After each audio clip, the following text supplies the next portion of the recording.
Welcome to Novel Love Hearing. We bring you hundreds of novel audiobooks covering every genre and every kind of story you can imagine. Action? We've got it. Adventure? Absolutely. Horror? Of course. Whether it's the legendary Uchiha Massacre or outrageous tales like stealing Naruto's and Sasuke's women, you'll find it here.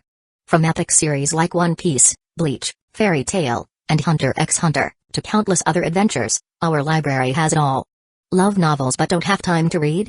No worries, just plug in your earbuds, sit back, and let the story take over. Good listening, and happy hearing. Someone immediately came to ask about the situation. Mr. Liang, what's happening? Mr. Liang, I heard screams downstairs. My husband is fishing down there, could he be in trouble? What's going on? Liang Yuan spoke in a low voice, everyone go back to your rooms, lock the doors, and don't come out. Zhao Kai and I will go check. Hearing this, everyone quickly followed his instructions, returning home and locking their doors. Soon, only Liang Yuan and Zhao Kai were left in the corridor. The two of them immediately walked down the stairs. As soon as they reached the 28th floor, they heard urgent footsteps. Accompanied by Yang Shenmen's anxious voice, Zuzi, how many floors left? Chapter 123, Spirit Shock, One hit kill of the frog monster. Shihezu was panting heavily and hurriedly said, I don't know. Has Taoist Lin come up yet? Didn't see him. Hurry, keep climbing. That monster is right behind us. Yang Shenmen was desperately climbing the stairs, using both hands and feet, but he was really out of strength. His legs were both sore and in pain. In contrast, Shihezu still had energy and urged, Dr. Yang, hurry up. I can't run anymore. Let's find an empty room to hide in first. Just as they were speaking, a dull thud echoed from the bottom of the stairs. The entire stairway shook for a moment. Not good, the monster has caught up. Shihezu's face changed drastically. He quickly pulled Yang Shenmen and urged him to climb faster. At this moment, the deep green frog monster appeared, leaping into the stairwell and emitting a terrifying cry. Ribbit, the cry echoed through the stairwell, causing Yang Shenmen and Shihezu's faces to instantly turn pale. Yang Shenmen shouted nervously, Zuzi, you go first, hurry up. As he spoke, he pushed Shihezu away. At that moment, the frog monster opened its mouth. A pink tongue shot out with a sharp whistle. The pink tongue, like a long whip, struck out toward Yang Shenmen with a terrifying sound. Yang Shenmen hurriedly scrambled up the stairs. Bang! The cement staircase was hit by the tongue, causing it to explode, debris flying everywhere. Yang Shenmen was just one step away from having his lower limb pierced. His face was pale with fear. He saw the frog monster retract its tongue, preparing to strike again. At this critical moment, Shihezu suddenly roared, Dr. Yang, you must go. His whole body suddenly emitted a yellowish-brown aura. His skin visibly covered by a yellowish-brown layer. Oh! The frog monster opened its mouth, and the pink tongue shot out again. Shihezu leaped up, hugging the shooting tongue. Boom! The tongue, carrying immense force, slammed Shihezu against the stairs. In an instant, the stairs exploded, and cement debris flew everywhere. Yellowish-brown light shimmered intensely around Shihezu, but he was somehow still alive. Yang Shenmen snapped back to his senses, Zuzi. His eyes turned red, and he stood up, rushing towards the tongue without hesitation. The frog monster released Shihezu, its tongue retracting. Yang Shenmen grabbed the tongue, his face flushed, holding on to the slimy tongue with all his might. You beast! I'll fight you to the death. He didn't know when, but he had a small knife in his hand, stabbing at the pink tongue frantically. Blunk, blunk, blunk. The small knife was too short, and it could only make small cuts on the thick tongue. Yang Shenmen desperately wished he could cut off the tongue. His eyes were bloodshot. Liang Yuan and Zhao Kai arrived just in time to see this scene. Zhao Kai's face changed, it's that frog monster. He immediately rushed down to rescue Yang Shenmen. Liang Yuan suddenly noticed something and said, wait. Zhao Kai paused and looked at Liang Yuan, Brother Liang? Look at his hand. Zhao Kai looked at Yang Shenmen and saw that his hand was glowing with a metallic light. The metallic light covered the small knife in his hand, causing it to extend its length. Even the blade became sharper. Squelch! Squelch! As Yang Shenmen waved the small knife, it sliced through the frog monster's tongue. In an instant, blood spurted from the tongue. Ribbit, the frog monster, in pain, flailed its tongue, sending Yang Shenmen flying and crashing into the cement floor of the stairwell. If he hit the ground, he would be shattered to pieces. At the critical moment, Liang Yuan's eyes flashed with a brilliant light, and his telekinesis activated instantly.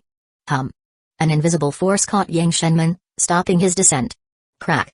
However, the force was not strong enough, and Yang Shenmen hit the stairs, causing a loud cracking sound, possibly breaking bones. Liang Yuan shouted, "Rescue him!" Without hesitation, Zhao Kai leaped up and struck at the frog monster with both palms. A large cloud of icy mist erupted. Ribbit the frog monster leaped away, dodging the icy mist. It shot its injured tongue at Zhao Kai. Zhao Kai quickly ducked, trying to dodge. But the tongue was too fast, and Zhao Kai's agility attribute, though better than a normal person's, couldn't compare to the tongue's speed. He was about to be struck by the tongue. Whoosh! A sharp whistling sound pierced the air. Blung! A steel bar shot through the pink tongue. Bang! It pinned the tongue to the cement stairs. Immediately after, Liang Yuan leaped from the stairs, several steel bars in hand. Bang! Bang! Bang! With each swing, he pierced the frog monster's tongue with the steel bars. It looked like he was punching holes in a pink belt. The entire tongue was pinned to the cement floor. Ribbit, ribbit! The frog monster's mouth twitched, its large eyes filled with blood. In pain, it writhed on the ground, drooling uncontrollably, trying to retract its tongue but failing. Every movement caused it excruciating pain. The places impaled by the steel bars were gruesomely bloody. Chapter 123, Spirit Shock, One-hit kill of the frog monster 3. Liang Yuan shouted, "Zhao Kai, freeze its tongue!" On it. Zhao Kai roared, pressing his hands onto the tongue. In an instant, ice fog spouted, and the saliva-covered tongue rapidly froze and stiffened. The frog monster croaked loudly, gradually engulfed by the ice fog. Frost spread rapidly, reaching its mouth in the blink of an eye. Its mouth instantly filled with cold air, freezing solid. Seizing the opportunity, Liang Yuan immediately unleashed his spiritual power, slamming it toward the frog monster's head. Great chance, while it can't move, let's test this beast's spiritual strength. The spirit shock skill was deployed, and in a flash, the violent spiritual power fiercely struck the frog monster's head. Bang! The frog monster's head buzzed, its bulging eyes widening instantly. Blood streaks cracked open in its eyes, and blood continuously flowed from the protruding frog eyes. It's dead. Liang Yuan felt a surge of joy. Under the spirit shock, the frog monster's sea of consciousness instantly collapsed. It seems the frog monster's spiritual strength wasn't that high. With my spiritual strength of 10.7, deploying spirit shock could immediately destroy this creature's sea of consciousness. If I'd known this earlier, I would have used spirit shock to attack it during the day, and wouldn't have ended up so embarrassed. Liang Yuan stood up smiling and said to Zhao Kai, "It's done. Quickly check if those two are alright." Zhao Kai hastily went to check on Yang Shenmen, while Liang Yuan went to check on Shihezu. Upon reaching Shihezu's side, Liang Yuan checked and was surprised to find that Shihezu wasn't injured at all. Moreover, on his chest, a stone was emitting a faint glow, being slowly absorbed by him. Liang Yuan looked at the stone, raising his eyebrows. Spirit stone? This white stone was the superpower version spirit stone shown to him by Elder Lin. It contained some kind of energy that could be absorbed by a body's superpower, thereby restoring consumed superpower. Liang Yuan recalled the earth-colored glow that had just emanated from Shihezu, lost in thought. Looks like this Shihezu has awakened a mutant ability. Can this superpower version spirit stone also help people awaken mutant abilities? This made him place even more value on the superpower version spirit stone. Brother Liang, come quickly and check on Dr. Yang. On the other side, Zhao Kai called urgently for Liang Yuan. Liang Yuan rushed over to see Dr. Yang with noticeable bulges on his back, likely from broken bones. His expression turned serious. "First, apply a cold compress to his wound and get them both to our room." "He's a doctor, try to wake him up and ask what to do." "Alright." The two of them each carried one person, quickly heading upstairs. Zhao Kai couldn't help but say, "Brother Liang, he seems to have awakened a mutant ability. Why isn't he healed?" Liang Yuan shook his head. "This injury was obviously caused after his awakening, different from your previous condition. I'm not sure if his spine is injured. Let's hope it doesn't affect his mobility." Liang Yuan sighed, and Zhao Kai couldn't help but feel sad for Yang Shenmen. It was hard to awaken, only to suffer such severe injuries. When they reached the 32nd floor, they found Elder Lin and others already gathered at the door of 3208. Seeing them, Elder Lin's face lit up with joy and he hurriedly shouted, "Mr. Liang, something happened. Monsters have entered the building." He walked over, his expression changing again. "Oh no, Dr. Yang, Zuzi. What happened? Were they chased by that beast?" Liang Yuan asked. "Weren't you with them?" "I was on the 16th floor earlier, avoiding the beast, and ran back to the 3rd unit. I climbed up from the stairs in the 3rd unit. Let's not talk about this now. That frog monster has already been dealt with, let's focus on saving people first," Liang Yuan said, sending Shihezu and Yang Shenmen into the room. Elder Lin quickly said, "Mr. Liang, There is more than one frog monster. There's one in the 4th unit, and in the 5th and 6th units too. I just heard screams coming from over there. Upon hearing this, Liang Yuan's brow furrowed. More? How many in total? I'm not sure, but definitely more than 2. Liang Yuan and Zhao Kai exchanged glances, and he immediately said, Zhao Kai and I will go check. Taoist Lin, you stay here and take care of them. Thank you both. Taoist Lin thanked them profusely, grateful. Without Liang Yuan, those frog monsters might have slaughtered everyone in the building tonight. Liang Yuan and Zhao Kai quickly left the room. Zhao Kai couldn't help but ask, Brother Liang, isn't this seawater? How come there are frogs? Liang Yuan shook his head, if fish have mutated, why is it strange for frogs to appear in seawater? The issue isn't the few frog monsters. Haven't you noticed the increasing variety of creatures in the water? Previously, there were just mutant fish, mutant crabs, and mutant lobsters. Now even mutant frogs are appearing.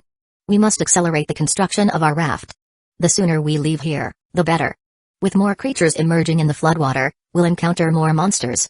By then, leaving here will be even harder. Zhao Kai nodded solemnly. He finally understood Liang Yuan's concerns. Before the flood, there were far more aquatic creatures than terrestrial ones. Now that the flood had come, reducing land area, these aquatic creatures had mutated sooner. More and more water monsters were likely to appear. As they spoke, they had already rushed to the 5th unit. They heard faint screams from the stairs. The two exchanged looks and immediately dashed into the stairs. Both of them had physical abilities surpassing ordinary people, leaping nearly half a flight with each jump, swiftly heading downstairs. On the 19th floor, they encountered a frog monster. The ground was already covered with bloody, mangled corpses. The frog monster stomped on humans, using its tongue to wrap around and swallow the remaining bodies. The scene was extremely gruesome.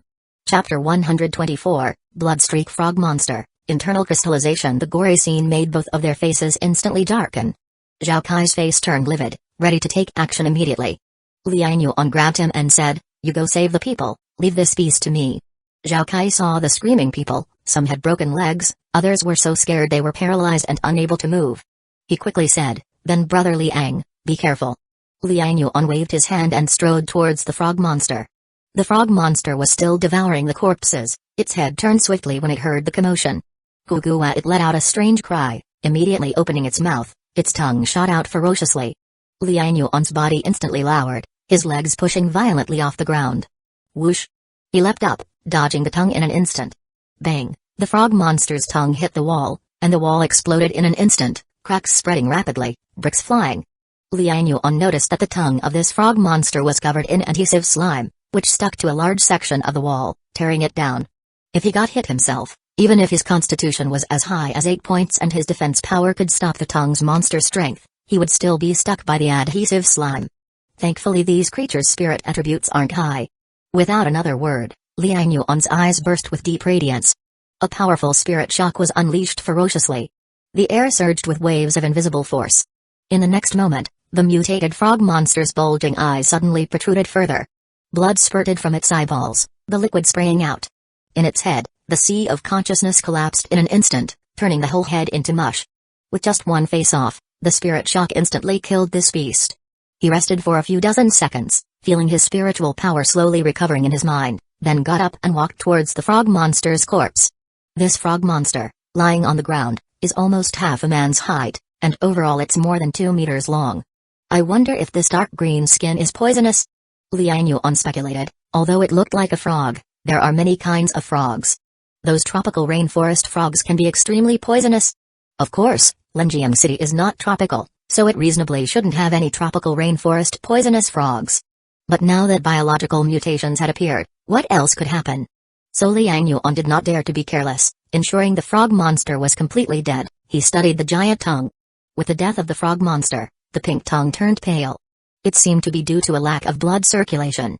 The tongue was covered in sticky liquid, and Liang Yuan remembered the moment its tongue hit the wall, instantly sticking to an entire section of wall surface. His heart stirred a bit. This adhesive has strong adhesion, maybe it can be used to glue wood together instead of iron nails. Thinking of this, Liang Yuan quickly took out a plastic bucket from his inventory, and used a knife to quickly scrape the adhesive from the tongue. With the death of the frog monster, the adhesive seemed to be slowly drying up. Soon, Liang Yuan had collected nearly half a bucket, and the entire tongue had completely dried out. Liang Yuan placed the half bucket of adhesive in his inventory, then looked at the frog monster's body, intending to dissect it for further study. Suddenly, Zhao Kai's angry shouts and roars kept coming from the unit next door. Accompanied by banging sounds, Liang Yuan's face suddenly changed. Not good, there's more frog monsters. He immediately abandoned the study of the frog monster in front of him, quickly rushing towards the next unit. Rushing through the corridor, Liang Yuan dashed up the stairs at high speed. Reaching the 24th floor, he saw a massive dark green figure lying in the hallway, emitting strange gugua sounds from time to time. Liang Yuan's face darkened, and as he followed the direction where the frog monster was spitting its tongue, he saw several figures moving in the corridor on the 24th floor. Zhao Kai's voice also came from there. Gugua. Another strange cry, the frog monster spat its tongue again. Bang. The tongue turned into a pink afterimage, instantly breaking through the ice wall Zhao Kai had created in the corridor, with a crashing sound. Zhao Kai hurriedly bent down to dodge, but the people he was protecting behind him didn't have the same reaction speed. Almost instantly, a young girl was directly swept up by the pink afterimage. "Ah, sister!" A pigtail girl in the corridor screamed in terror and desperately tried to grab the tongue. But as an ordinary person, how could she possibly grab the frog monster's tongue? The frog monster, with the pigtail girl's sister in tow, rapidly pulled her towards its mouth. Just before it could swallow the human girl, its mind suddenly jolted. In the next moment, there was a bang inside its head, as if something had exploded inside. In an instant, the frog monster's eyeballs bulged, and liquid began to seep from its eyes. The terrifying tongue suddenly lost its strength, dropping to the ground with a thud. Incidentally, the girl entwined by the tongue also fell to the ground. "Sister!" The pigtail girl, with red-rimmed eyes, immediately got up, disregarding the danger, and pounced towards the tongue. Zhao Kai couldn't help but quickly get up, shouting, "Wait!" Uncertain about the frog monster's condition, he hastily tried to stop the pigtail girl. At this moment, Liang Yuan emerged from behind the frog monster, calling out, "Zhao Kai, are you alright? Brother Liang?" Zhao Kai was instantly overjoyed, immediately realizing it was Liang Yuan who had acted just now. "Brother Liang, this frog monster? It's alright, it's already dead." Zhao Kai's heart skipped a beat, his respect for Liang Yuan's strength deepening. Chapter 124, The Blood-Striped Frog Monster. Internal crystallization. To the sheer terror of the frog monster, he had personally experienced it. That bizarre tongue, whether in speed or power, far surpassed his own. Even if he used his frost ability to freeze the opponent's tongue, the frog monster could easily break free. Yet Brother Liang had easily slain this frog monster. He couldn't fathom how it was done. His face was full of joy, saying, "Great, Brother Liang, luckily you came, otherwise we would be in danger." As he said this, he quickly ran to the girl with the ponytail and asked, "How is your sister?" The girl with the ponytail looked up, eyes full of tears, and cried, "Please, save her, please save my sister." Zhao Kai heard this and immediately looked at the girl entangled by the tongue. He quickly tried to pull the tongue away, wanting to free her. Liang Yuan also came to help, and the two of them together managed to untangle the writhing tongue. But the scene before them made the girl with the ponytail collapse. The girl who had been entangled had her chest and abdomen sunken and twisted, with her organs squeezed out, and blood coming from her mouth and nose. She had already stopped breathing. She was clearly strangled to death by this tongue. "Sister! Little sister! Huo!" The girl with the ponytail instantly burst into tears, throwing herself on her sister's body and crying loudly. Liang Yuan couldn't help but sigh and said to Zhao Kai, "I fear there may be other frog monsters in the building. Take the remaining people upstairs, and I will check the other units." Zhao Kai nodded silently and said, "Be careful, Brother Liang." Liang Yuan nodded and was about to leave when the girl with the ponytail quickly looked up and cried, "Mr. Liang, could you save my sister? She's my only sister. When my parents died, they asked me to take good care of her. Please, I'm begging you." Liang Yuan paused, looking at the girl with the ponytail. He found that this girl seemed innocent, with makeup to appear ugly, evidently. She looked around 20, probably just started college. Liang Yuan looked at the sunken, deformed body again, and couldn't help but sigh, "With such injuries, I can't do anything." The girl with the ponytail's eyes dulled instantly and she quickly looked at Zhao Kai. Meeting her pleading eyes, Zhao Kai's heart trembled. His eyes turned slightly red. Those eyes were very similar to his Xiamen. He lowered his head, feeling an inexplicable guilt. "I'm sorry." At that moment, he felt his awakened frost ability was of no use, unable to save anyone. Liang Yuan saw his odd emotion, looked at the girl with the ponytail again, and couldn't help but be thoughtful. He took a step forward, reaching out to touch the broken, sunken ribs and the blood-oozing girl. The girl showed no signs of life. He could only shake his head and said to Zhao Kai, Take them away quickly, this girl. He sighed, said nothing more, and looked at the girl with the ponytail. The dead can't come back to life. The living need to move on.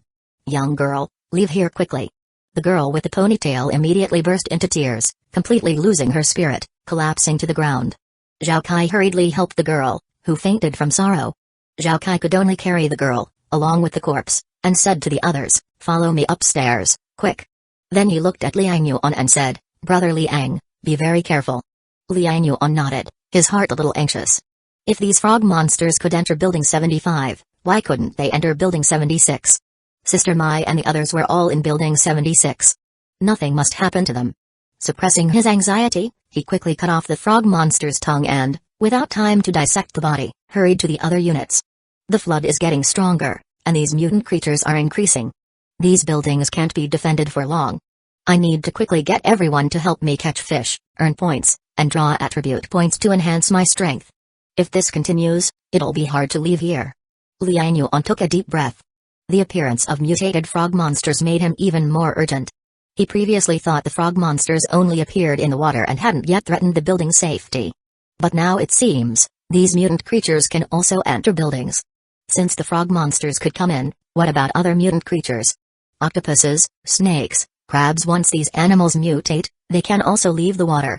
When they enter the buildings, can the people inside hold them off? Liang Yuan took a deep breath and ran madly in the corridor, ears listening for nearby movements. Unit 6 had no screams or abnormal sounds. He immediately turned and headed towards Units 1 and 2. Soon, he found another frog monster in Unit 2. The moment the frog monster saw Liang Yuan, its large eyes bulged immediately. Gua gua. Liang Yuan also suddenly recognized this frog monster. It was the one that had ambushed him and Zhao Kai at noon. This beast. His thoughts raced. Could it be that this frog monster brought all the other frog monsters? This thing holds a grudge like that? Didn't catch us during the day, so it brought other frog monsters up to find me at night? His heart was filled with shock and anger. If that's the case, doesn't it imply this frog monster not only holds a grudge but also has some intelligence? Gua gua. The frog monster attacked Liang Yuan with hatred as if seeing an enemy. Its round eyes revealed a look of resentment, and it opened its mouth suddenly. Woo! A pink shadow shot out. Liang Yuan's body flickered, with 5.8 agility attributes bursting out. His speed was not slower than his tongue. Chapter 124, The Blood-Striped Frog Monster, Internal Crystallization 3 Who. A figure flashed, and Liang Yuan dashed forward rapidly. The distance kept closing, and in the blink of an eye, he was within a 10-meter range. This range was where Liang Yuan's spiritual power could reach. Spirit shock. Buzz. A torrent of frenzied spiritual power rushed out of Liang Yuan's mind, sweeping up an invisible wave. Like a huge wave, it violently crashed toward the frog monster. Boom. With an invisible bang, it reverberated fiercely within the brain of the frog monster. However, to Liang Yuan's surprise, the frog monster did not collapse in one blow. Its head suddenly became dizzy, shaking continuously. Liang Yuan then noticed a blood-red stripe spreading from the frog's forehead, connecting with the dark green stripes on its neck. Something's odd. He immediately sensed that this frog monster was different. It could actually withstand his spirit shock. And it wasn't entirely dark green, a blood-red stripe was added to it.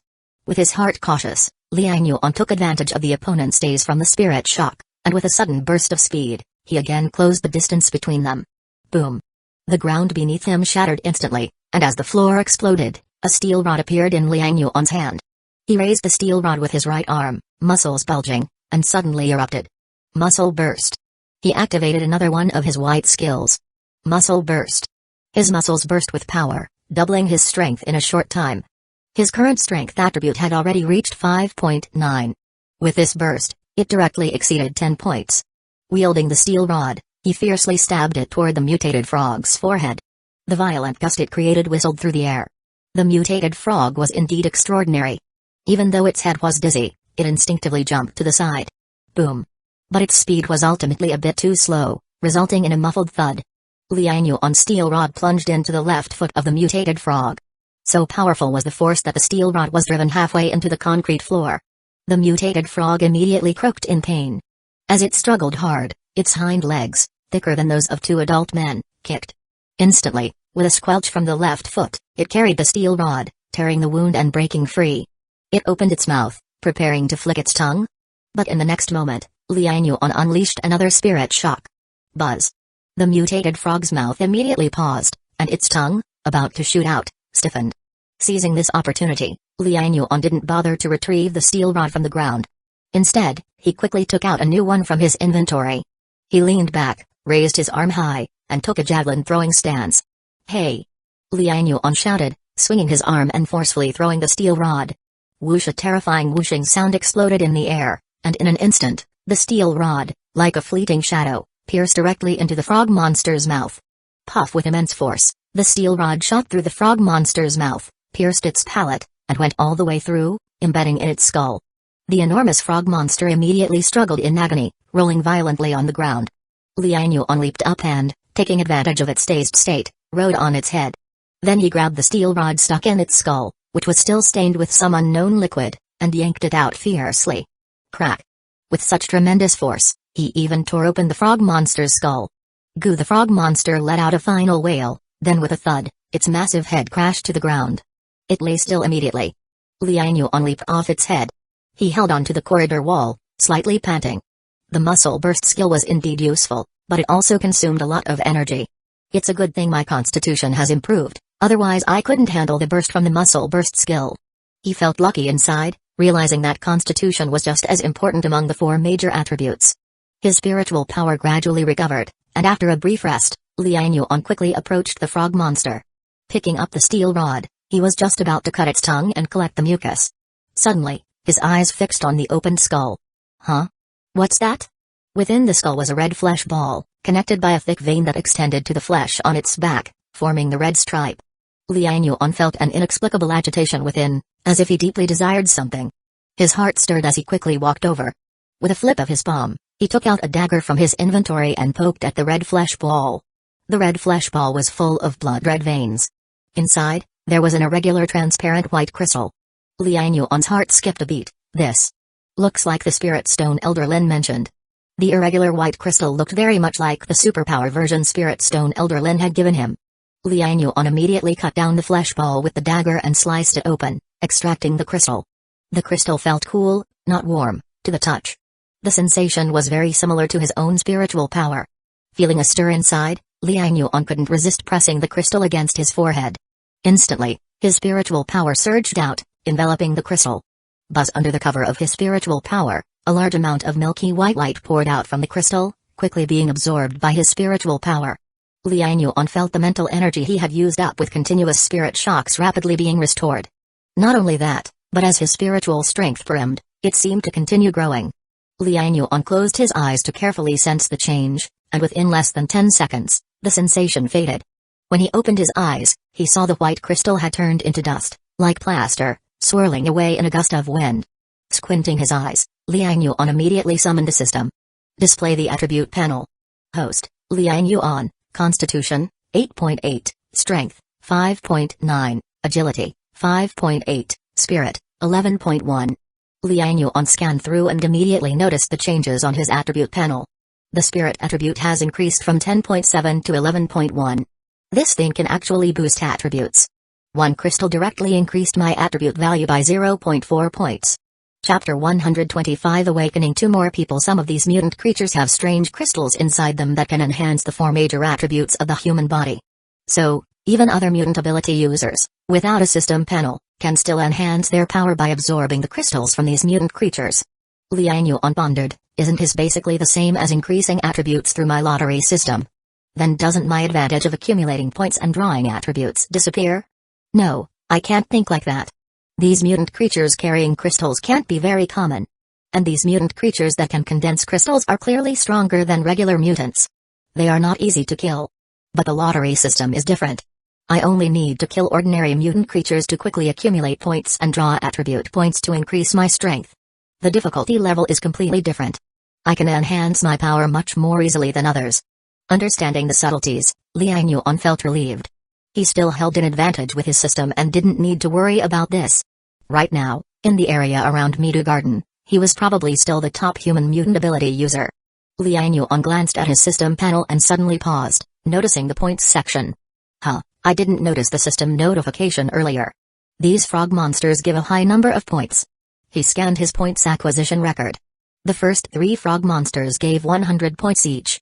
and the frog monster carrying a crystal gave a whopping 150 points. In other words, these 4 frog monsters contributed a total of 450 points to Liang Yuan. Such high points made Liang Yuan excited. If I could kill a few more of these frog monsters, wouldn't I be able to quickly accumulate points? Liang Yuan was thrilled but quickly dismissed the idea. If these frog monsters stayed out of the building and had to fight him in the water, he was not confident he could kill them. The water was not his battlefield. A slight mistake and he could end up being devoured by numerous aquatic monsters in minutes. Putting aside his random thoughts, Liang Yuan quickly checked through Units 2 and 1. Once he confirmed there were no other monsters, he finally felt at ease. When he rushed back to the top floor of Unit 4, he saw Elder Lin and others gathered in room 3208. Mr. Liang is back. Someone shouted, and immediately everyone turned and greeted Liang Yuan. Elder Lin quickly walked over and said, Mr. Liang, how is it? Did the monsters run away? Liang Yuan said, they have been dealt with. Why are you all gathered here? Zhao Kai walked over and said, Brother Liang, those frog monsters injured many people. They brought the injured here, hoping Taoist Lin would use his techniques to heal them. Taoist Lin, you take it from here. Feeling helpless, he looked at Elder Lin. With a bitter expression, Elder Lin said to Liang Yuan, Mr. Liang, you must help me out here. Liang Yuan walked over and looked around, finally focusing on Yang Shenmin and Shi Heizu. Among them, Shi Heizu did not seem severely injured, while Yang Shenmin had a broken backbone, and it was unclear how serious the injury was. Aren't you skilled in Taoist techniques? Why aren't you healing them? Elder Lin quickly whispered, Mr. Liang, others may not see it, but you must see through it. I can't really perform Taoist techniques, it's all a pretense. Earlier, to intimidate Deng Hu, I collaborated with Zhou Yang to spread the word that I practiced Taoist techniques. But in truth, it's Dr. Yang who actually healed people, while I just put on a show. I don't really know any Taoist healing techniques. Liang Yuan raised an eyebrow. Oh? So your golden light technique is just for show, and serves no real purpose? Elder Lin sighed, it's just a visual effect. I don't even know how I awakened this ability. Liang Yuan thought to himself, as expected, Elder Lin looked like a Taoist adept, constantly talking about the revival of spiritual energy and practicing magic. But that golden light technique was nothing more than an impressive visual effect with no real power. Liang Yuan thought for a moment, then looked at Elder Lin and said, Taoist Lin, to be honest, I'm good at killing, but I have no skill in healing. I heard that Dr. Yang used to be a traditional Chinese medicine doctor, making him an expert in healing. The urgent task now is to quickly heal Dr. Yang and find a way to wake him up, so he can heal others. Elder Lin nodded repeatedly, I thought the same, but I have no idea how to wake Dr. Yang. He seems to have a fever, with a burning forehead, and no matter how we call him, he doesn't wake up. Liang Yuan recalled that Zhao Kai had similar symptoms when he awakened. He walked to Shi Heizu, reaching out to touch his forehead. As expected, Shi Heizu's forehead was burning hot, with pulsating veins and yellowish light flowing through him. Liang Yuan said seriously, their condition looks like a side effect of awakening a mutant ability. It's not a big problem. They should wake up soon. Upon hearing this, Elder Lin's face lit up with joy. What? Zuzi and Zhou Yang have also awakened their mutant abilities. Liang Yuan nodded and said, let's do this. For those with severe external injuries or uncontrollable bleeding, let Zhao Kai help first. Zhao Kai was stunned. Huh? Me? Brother Liang, I don't know how to heal either. Liang Yuan waved, I'm not asking you to heal. Just help freeze their wounds. Stop the bleeding if you can and stabilize the condition if you can't. Chapter 125, Awakening Two People. Zhao Kai was suddenly enlightened. He hadn't expected that his frost superpower could be used like this. Under Liang Yuan's arrangements, everyone started to take action to help rescue people. Liang Yuan, on the other hand, focused on the situation of Shi Heizu and Yang Shenmin. Once the two could not withstand the spirit shock from the mutant awakening, he had to intervene and forcibly interrupt the awakening process. Just like when Ding Yan awakened before, he would directly use violence to wake the two up. As time passed, the light on the two gradually receded, and their grim expressions slowly turned calm. It seemed they had overcome the spirit shock. The other injured people in the room also had their wounds frozen by Zhao Kai's technique, temporarily numbing them, greatly reducing their pain. For a moment, the room was filled with groans and moans. Liang Yuan did not pay attention to the others. Seeing that Shi Heizu and Yang Shenmin had stabilized, he couldn't help but ponder. The mutant fish these two ate should far exceed what Ding Yan consumed. How could they withstand such a mental stimulation during awakening? Could it be because their awakening was already interrupted by the frog monsters? He speculated in his heart that the direction of these two's awakening was also completely different from Ding Yan. Shi Heizu's awakening seemed to lean towards defensive abilities. After the yellow light covered his body, it could actually block the frog monster's tongue attack without even breaking bones. Yang Shenman, on the other hand, seemed to awaken with offensive abilities. At that time, his dagger was imbued with a golden light, changing its form. Even with his strength, he could cut the frog monster's tongue, causing it injury. If these two can safely awaken, they will indeed be invaluable talents. Liang Yuan thought secretly, perhaps after making the raft, he could take them along to increase the team's strength. Mr. Liang, are all the frog monsters dead? Where did they come from? At this moment, Taoist Lin approached Liang Yuan, his face full of worry. Liang Yuan said in a deep voice, during the Great Flood, all kinds of creatures have undergone mutation and evolution. There are not only mutant fish and mutant crabs in the water, but frogs have also mutated. These originally amphibious creatures have evolved. I'm afraid more mutated monsters will appear later. Speaking of this, Liang Yuan's expression was also very serious. Fish won't leave the water, but amphibians are hard to say. They can live both in water and on land, so they can leave the water's surface and also enter the land. At present, most of the land is submerged. They don't have many places to climb ashore. Our high-rise buildings may become their resting spots, and they might even lay eggs nearby. Taoist Lin's face turned pale upon hearing this. What? What should we do? The land is flooded, and the only places that can still rise above the water are these high buildings. These monsters are going to compete with us for living space. This. He broke into a cold sweat, clearly thinking of the terrifying prospect of monsters landing in the future. There are quite a few amphibious creatures, frogs, turtles, giant salamanders, alligators, newts. And besides these amphibians, some reptiles and insects can also survive in the water for a short time. Will they also mutate and evolve? Will they need to come ashore after evolution? For a moment, Taoist Lin felt more and more terrified, to the point that he could barely stand. Liang Yuan patted him and said, "Don't scare yourself. This is only my speculation. But today these frog monsters have already appeared, so in the future, won't other monsters be far behind?" Taoist Lin said with a crying face. Liang Yuan shook his head, "Don't underestimate the human ability to evolve. Who knows, maybe in the future humans will also evolve organs to survive in the water." Taoist Lin was speechless. Can I still hope to see that day? Liang Yuan was also speechless. People like them might not easily witness that scene. Evolution doesn't change in just 1 or 2 generations. Although mutations are frequent now, amphibians already have the conditions to survive in the water. They evolve organs for water survival much faster than humans. While they were discussing, others were also debating the frog monsters encountered today. Everyone was filled with fear and despair about the future. This world, it seems really beyond saving. Less than half an hour later, Zhao Kai suddenly shouted, "He woke up, Brother Liang, Shihezu woke up." Liang Yuan hurried over and saw Shihezu opening his eyes in confusion, looking around. Where am I?" Liang Yuan said, "Don't worry, you're safe. How do you feel? Any discomfort in your body?" Zuzi, you finally woke up." Taoist Lin also hurried over, his old face full of excitement. Shihezu struggled a bit and sat up. He looked around and immediately saw Yang Shenmin lying beside him. His expression changed instantly, as if remembering something. "Dr. Yang." Taoist Lin, "Mr. Liang, what about Dr. Yang?"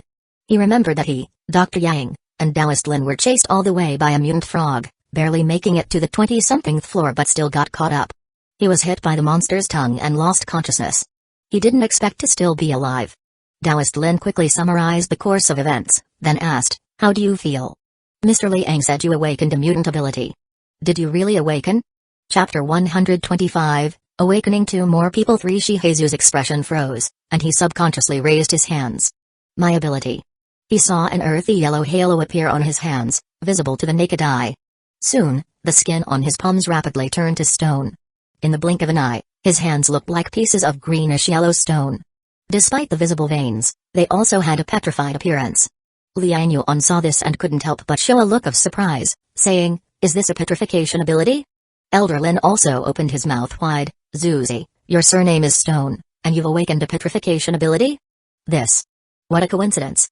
Shihezu was also taken aback. He hadn't expected to awaken such a strange ability in himself. He opened his hand and didn't feel any stiffness in his palms. Instead, they moved as freely as before. To the side, Zhao Kai couldn't help but say, "Why don't you test its defensive power?" Shihezu nodded, looked around, and subconsciously grabbed the cup at the bedside.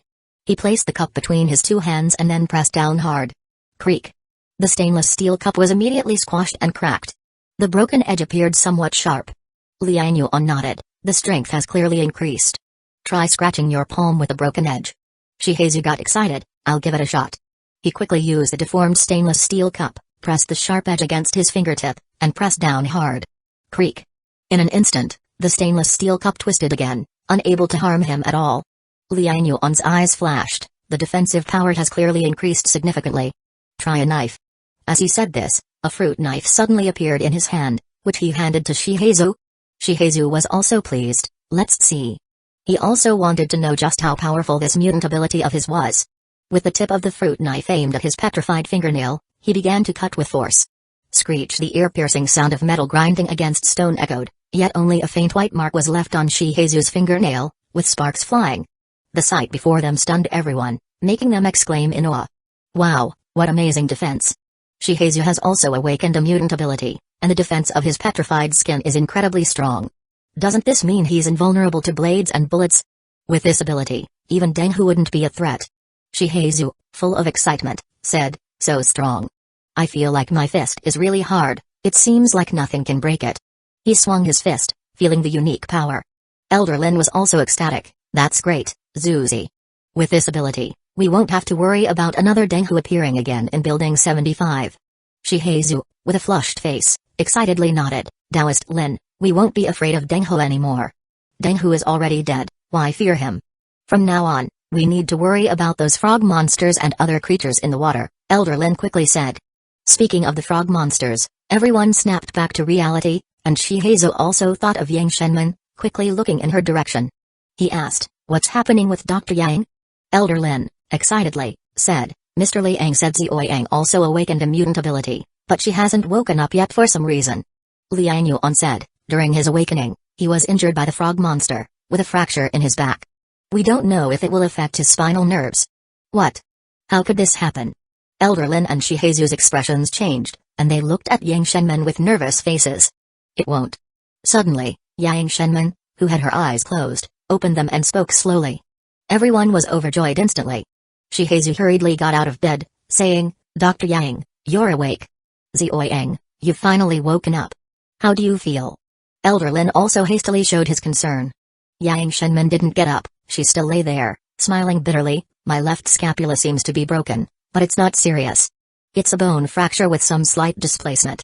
Can someone help to set it? It will heal quickly. Ah. Set the bone?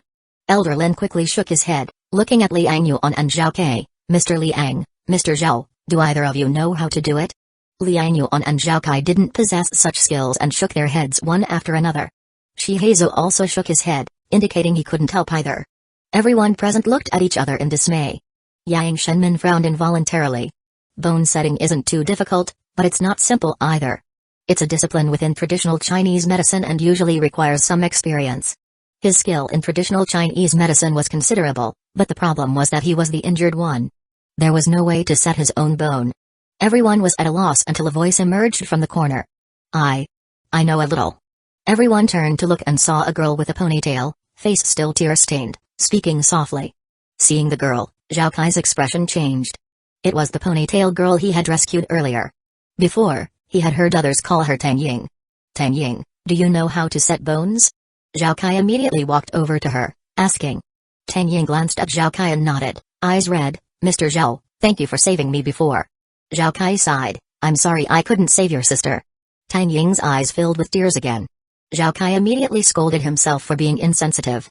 He quickly said, do you really know how to set bones? Dr. Yang could use some help. I've studied it, I major in clinical nursing. Tang Ying, holding back her grief, spoke softly. Zhao Kai quickly led her out of the crowd and said to Liang Yuan, Brother Liang, her name is Tang Ying. She studied clinical nursing and says she knows bone setting. Liang Yuan looked at the ponytail girl, sighed, and said, Student Tang, could you please take a look? Tang Ying nodded, walked towards Yang Shenman, and said softly, Dr. Yang, I'll set your bone. Yang Shenman smiled at her, don't be nervous, just apply what you've learned. Tang Ying nodded, Mr. Liang, Brother Zhao, could you help turn Dr. Yang over? I'll do it. Shihezu immediately stood up, and Zhao Kai quickly stepped forward to help. The two of them turned Yang Shenman over from the bed together. Tang Ying asked Shihezu to help remove Yang Shenman's shirt, then quickly described the injury. She and Yang Shenman discussed how to set the bone, and after some operations, they finally managed to set Yang Shenmin's bone back in place. Yang Shenmin's face was pale, but he endured the pain, breathing a sigh of relief. The bone is set now. From here on, just recover.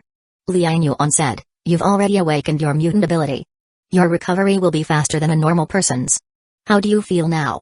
I have a few questions to ask you. Everyone was a bit surprised and looked towards Liang Yuan. In such a moment, what questions could Liang Yuan have for Dr. Yang? Chapter 126, Yang Shenmin's abilities. Yang Shenmin endured the pain in his back and asked, Mr. Liang, please speak. Liang Yuan looked around at Elder Lin and the others. Elder Lin was an astute old man and immediately reacted, quickly saying, you all chat, you all chat. He turned around, pulled Jihazu back, and scolded the others, what are you all looking at? It's so late, don't you need to sleep? Hurry home, your wives and children must be worried to death. Everyone quickly reacted, those not seriously injured hurriedly got up and left the bedroom. Those with severe injuries still lay in the living room, waiting for Yang Shenmin to treat them. After a while, only Liang Yuan, Yang Shenmin, and Tang Ying, who was responsible for fixing Yang Shenmin's bones, were left in the room. Liang Yuan got straight to the point and said, Dr. Yang, I have 2 questions to ask you. What ability did you awaken? Yang Shenmin reluctantly stretched out his right hand, a layer of golden light flowed on his hand, but it was hard to tell what ability it was. At first glance, it seemed somewhat like Elder Lin's golden light technique, but it was not as dazzling as Elder Lin's. Liang Yuan stared closely at the golden light, only feeling a sharp, piercing sensation from it. Tang Ying was also stunned, her eyes fixed on the golden light. Yang Shenmin felt the golden light and said, can you give me a knife or some other type of metal? Liang Yuan thought for a moment and handed a crowbar to Yang Shenmin. Yang Shenmin held the crowbar, closed his eyes, and in the next moment, the golden light spread out from his hand, rapidly covering the entire crowbar. In an instant, the crowbar seemed to melt in the golden light, transforming its shape. In a flash, it changed from a rod to a sharp sword. The blade of the sword even emitted layers of metallic cold light, with a feeling of sharpness enveloped in the golden light. Liang Yuan's eyes flickered and he said, your power can change the shape of metal? Yang Shenmin slightly nodded, it seems not only that. Changing the shape of metal is just one aspect. With the enhancement of my golden light, this sword becomes even sharper. As he spoke, he raised his arm and casually swung the sword at the wooden bedside table next to him. Whoosh! Though he didn't seem to exert much force, the long sword easily sliced off a corner of the bedside table, as if it were cutting tofu. The whole process appeared exceptionally effortless and easy. Liang Yuan immediately understood and said, changing metal shape, increasing sharpness, this ability is very practical. No wonder you could effortlessly cut off the frog monster's tongue at that time. Yang Shenmin started coughing, seemingly touching his wound. He put down the sword, and the sword, made of steel, lost its golden light, instantly becoming a plain, ordinary steel sword. He smiled bitterly, if it weren't for you saving me, Mr. Liang, I would have already died in that monster's mouth. Speaking of this, he looked up at Liang Yuan and solemnly said, thank you, Mr. Liang, you've saved me once again. Once again? Liang Yuan was puzzled. Yang Shenmin said, if you hadn't come, Deng Hu would have killed Elder Lin and us sooner or later. Liang Yuan smiled and said, with your awakened ability now, even if Deng Hu comes back to life, he wouldn't dare to act rashly. But who can guarantee I would awaken before he made a move? Yang Shenmin sighed. Since the big flood until now, he hadn't awakened. If it weren't for the frog monster trying to harm Zuzi and triggering his emotions, he wouldn't have awakened this power in a moment of excitement. Otherwise, he wouldn't know when he could awaken. Liang Yuan said, I guess even without that frog monster, any external stimulation could potentially lead you to the awakening phase. Huh? How could it be? Yang Shenmin was astonished and somewhat puzzled. Liang Yuan shook his head, do you have the spirit stone that Elder Lin mentioned on you? Yang Shenmin was slightly stunned, then nodded, yes, actually that spirit stone was first discovered by me and my people, and then I told Elder Lin. This thing is useless to us ordinary people, only superpower users like Elder Lin can absorb the energy within. I kept one and made it into a pendant, thinking that if I encounter a superpower user in the future, perhaps I could exchange this for something. As he spoke, he subconsciously reached for the spirit stone at his chest. However, as he touched it, he found only a string left on his neck, the spirit stone was long gone. He couldn't help but be stunned, huh? Where's my spirit stone? Liang Yuan said, it seems you experienced a lucky coincidence. What? During your awakening, that spirit stone was activated and directly absorbed by you. Liang Yuan recalled the scene at that time and said, you were close to death then, I tried to help you by relieving the pressure, but the strength of that frog monster's tongue was immense. I couldn't stop it, only managed to reduce a small part of the force. It was the life-threatening stimulation that activated the mutant gene within you, awakening your mutant power. However, given the situation at the time, if it wasn't an ability like Shihezu's defensive power that you awakened, you definitely wouldn't have been able to withstand the heavy blow from the frog monster's tongue.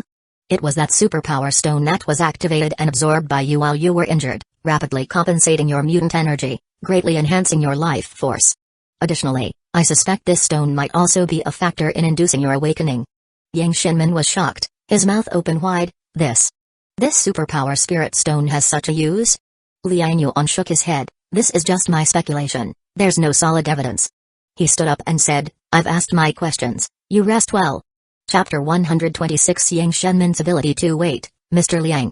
Yang Shenman quickly called out to Liang Yuan, and said, I also have a question for you. Liang Yuan paused, looked at him, and said, what is it? Yang Shenman hesitated for a moment, seemingly organizing his thoughts, and after a few seconds, he finally spoke. Mr. Liang, what are your plans going forward? Liang Yuan looked at him and suddenly laughed. What do you mean? Yang Shenman sighed, looked out at the raging storm, and said, I'm not Elder Taoist Lin, still holding out hope for national rescue. This torrential rain, this massive flood, it's unprecedented. I've only heard about such things in mythological stories. These mutated creatures have also far exceeded our scope of understanding. I understand that rescue will not come.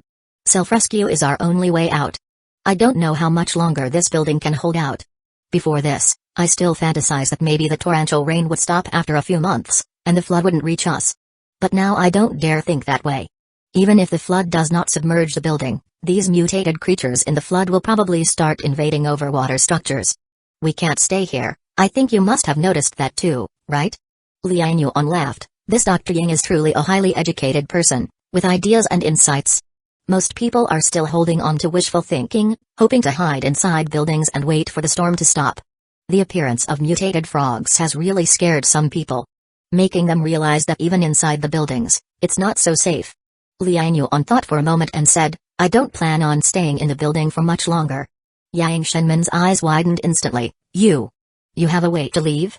At that moment, not only Yang Shenman, but even Tang Ying, who was bandaging him, immediately looked up and stared at Liang Yuan in shock. When everyone else is trapped and helpless, does this Mr. Liang have a way to leave the building? Liang Yuan looked at Yang Shenman, then at Tang Ying. He nodded and said, I have some influence in Building 76, currently I have quite a few brothers with me, we are planning to build rafts to leave here as soon as possible. Yang Shenman was stunned. Build rafts? His eyes lit up, then quickly thought of something and asked, where are you planning to go? Before Liang Yuan could answer, he immediately reacted, the only places with relatively high ground around here are Yangshan, Maishan, and Tree Mountain. Although they can't be compared to those high-altitude places in the southwest, those mountains are already the highest places around here. Where are you planning to go? He responded quickly, immediately guessing Liang Yuan's destination. It wasn't hard to guess, as there were only a few high-altitude places nearby. Liang Yuan nodded slightly. Yes, we plan to check out Maishan, the closest one. Maishan. Mr. Liang, can you take us with you? Yang Shenman asked excitedly. Liang Yuan glanced at him. Space on the raft is limited. Yang Shenman's face instantly paled, a hint of disappointment showing in his eyes. However, Liang Yuan suddenly added, of course, if you can prepare your own raft and want to come with us, I'd be willing to take everyone along. Yang Shenman immediately looked up in surprise and stared at Liang Yuan. Mr. Liang, are you serious? Liang Yuan smiled, of course, but I have to remind you, making a raft requires a lot of boards and plastic materials. I've already seen quite a few people starting to dismantle furniture and flooring to cook their meals. If you want to build a raft, it's best to start early. And let me say something cruel, there are so many people in this building, it's certain that it's impossible to take everyone. You have to make some tough choices about whom to take. With that, he stopped talking, turned around, and left the bedroom, leaving Yang Shenman and Tang Ying, the nursing specialist, dumbfounded, pondering the meaning behind his words. Liang Yuan left the room. He had a purpose for telling Yang Shenman this information. Yang Shenman is a Chinese medicine doctor, he is considered a special talent, and now he has also awakened his mutant ability. Such a person is coveted everywhere. If we can take him along, it's good. If he were to settle at Maishan, he would need manpower. With Yang Shenman being a doctor and having awakened a mutant ability, he's undoubtedly a valuable talent, Taking him along would be ideal. As for Tang Ying, this young girl is a clinical nursing specialist, also possessing professional medical knowledge. If possible, Liang Yuan also wants to take her. It's not that he doesn't want to save others, but in the crisis brought by the Great Flood, if a person is of no use, taking them along would just waste food resources, so what's the point? Moreover, the raft can only hold so many people at a time, it's impossible to take everyone. Not only does Yang Shenmin have to make tough choices, but Liang Yuan also needs to do the same. He sighed, walked out of the bedroom, and entered the living room. Zhao Kai quickly came over and said, "Brother Liang, is Dr. Yang okay?" "He's fine now, he's awakened his mutant ability, with the physical resilience of a mutant ability user, his recovery will be quick, no need to worry." "Where's Taoist Lin?" Taoist Lin took the others back. Liang Yuan nodded, "I'm going to find him, it's almost dawn. Collect the fish, let's hurry back, I don't know how things are at home, whether they've been attacked by mutated creatures in the water." Upon hearing this, Zhao Kai's expression also turned serious. He nodded repeatedly, "We have to go back quickly to check." Chapter 126 Yang Shenmin's Ability 3. The two quickly exited and found Elder Lin. Elder Lin counted the previous day's fish catch. Because time was tight and they were later attacked by the frog monsters, last night's catch wasn't much, totaling just over 100. Liang Yuan immediately unleashed a spirit shock, instantly killing all the fish. He then instructed, "Use the rail to trade these fish back later. Also, for the fish you owe me, trade them through the rail too." Zhao Kai and I plan to head back right away. Elder Lin was surprised and quickly tried to persuade them to stay. "So soon? Aren't you going to rest a bit? It's not even dawn yet." Having just experienced the frog monster attack, Elder Lin was naturally worried. He definitely wanted Liang Yuan and Zhao Kai to stay. What if more monsters crawled up to attack everyone? Without these two experts, he'd be truly insecure. Liang Yuan naturally saw his concern and said, "Taoist Lin, the frog monsters are probably not a random occurrence. They are originally amphibious creatures. After staying in the water for too long, they naturally think of coming ashore. Now that the land is submerged, only these tall buildings remain above water. They will surely find a way to climb up. It's not just frogs, other amphibious creatures will have the same habits. You need to be extra careful in defense." Elder Lin's face turned bitter and he said, "What good is my defense, Mr. Liang? You saw those frog monsters. They are terrifying. My golden light technique might scare people, but it won't scare those monsters. No matter what, please stay for a couple more days to calm everyone down." Liang Yuan shook his head. "Zhao Kai and I live in Building 76, and they need us there too. Taoist Lin, if I were you, I would immediately arrange for people to lock the corridor doors downstairs and ensure the corridors below are disconnected. That way, even if mutant creatures climb up, we can effectively control them within a limited area. Moreover, Shihezo and Dr. Yang have already awakened their mutant abilities. They also have combat power. Develop their abilities well, and I believe you can defend Building 75. Elder Lin was speechless. This. Liang Yuan said no more and called Zhao Kai, "Let's go back." Zhao Kai nodded, and the two immediately ran to the rooftop. Without giving Elder Lin a chance to hold them back, they climbed the rope rail and slid directly to the opposite building. In no time, the two had disappeared into the stormy night. Elder Lin stood in the rain, watching this scene with mixed emotions. He couldn't help but stomp his foot. Sigh. Why don't we have such talent in Building 75? Looking at the pitch-black water, he suddenly panicked. I hope Zioyang and Zuzi recover quickly. Relying on this old Taoist alone is too hard. Elder Lin pulled a bitter face and rushed back inside. Squeak, the sound of the rope friction came, and Liang Yuan and Zhao Kai moved quickly. With the help of the height difference and gravitational acceleration, they soon slid to about the 19th floor of Building 76. The rope here was tied to a load-bearing pillar, making it quite secure. The two went through the balcony and jumped into the room. The two homeowners on watch inside were shocked. Who? Shit, someone's here. The two homeowners immediately shouted and quickly called out. One of them quickly took out a lighter and lit a torch. The firelight illuminated the living room and revealed Liang Yuan and Zhao Kai's figures. Mr. Liang, Captain Zhao. The two were immediately overjoyed and hurriedly greeted them. Liang Yuan recognized them and smiled. Wangan, Wu Ying? Why are you two here? These two were Wu Ying, who had initially defected to Liang Yuan, and Wangan, whose child had sepsis. Wu Ying had offered Chen Hong's supplies as a pledge to join Liang Yuan and got the role of a patrol captain. Later, he proactively recruited Wangan, who kept a golden python, and Huang Han. Together, they formed a patrol team. With Liang Yuan's support, the three of them fulfilled their patrol duties well. Liang Yuan hadn't expected that they would be guarding the ropeway at night after patrolling during the day. Wu Ying hurriedly said, Mr. Liang, this is Unit 5. It's our duty to watch over it. You don't need to watch personally. You could hire any homeowner and pay them, right? Wu Ying felt a bit embarrassed and didn't speak.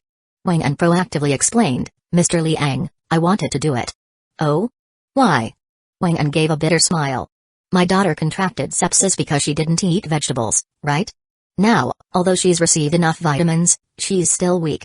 As the saying goes, illness strikes like a landslide but heals like reeling silk. Her resistance hasn't recovered. I thought of doing more work to earn more food to nourish her.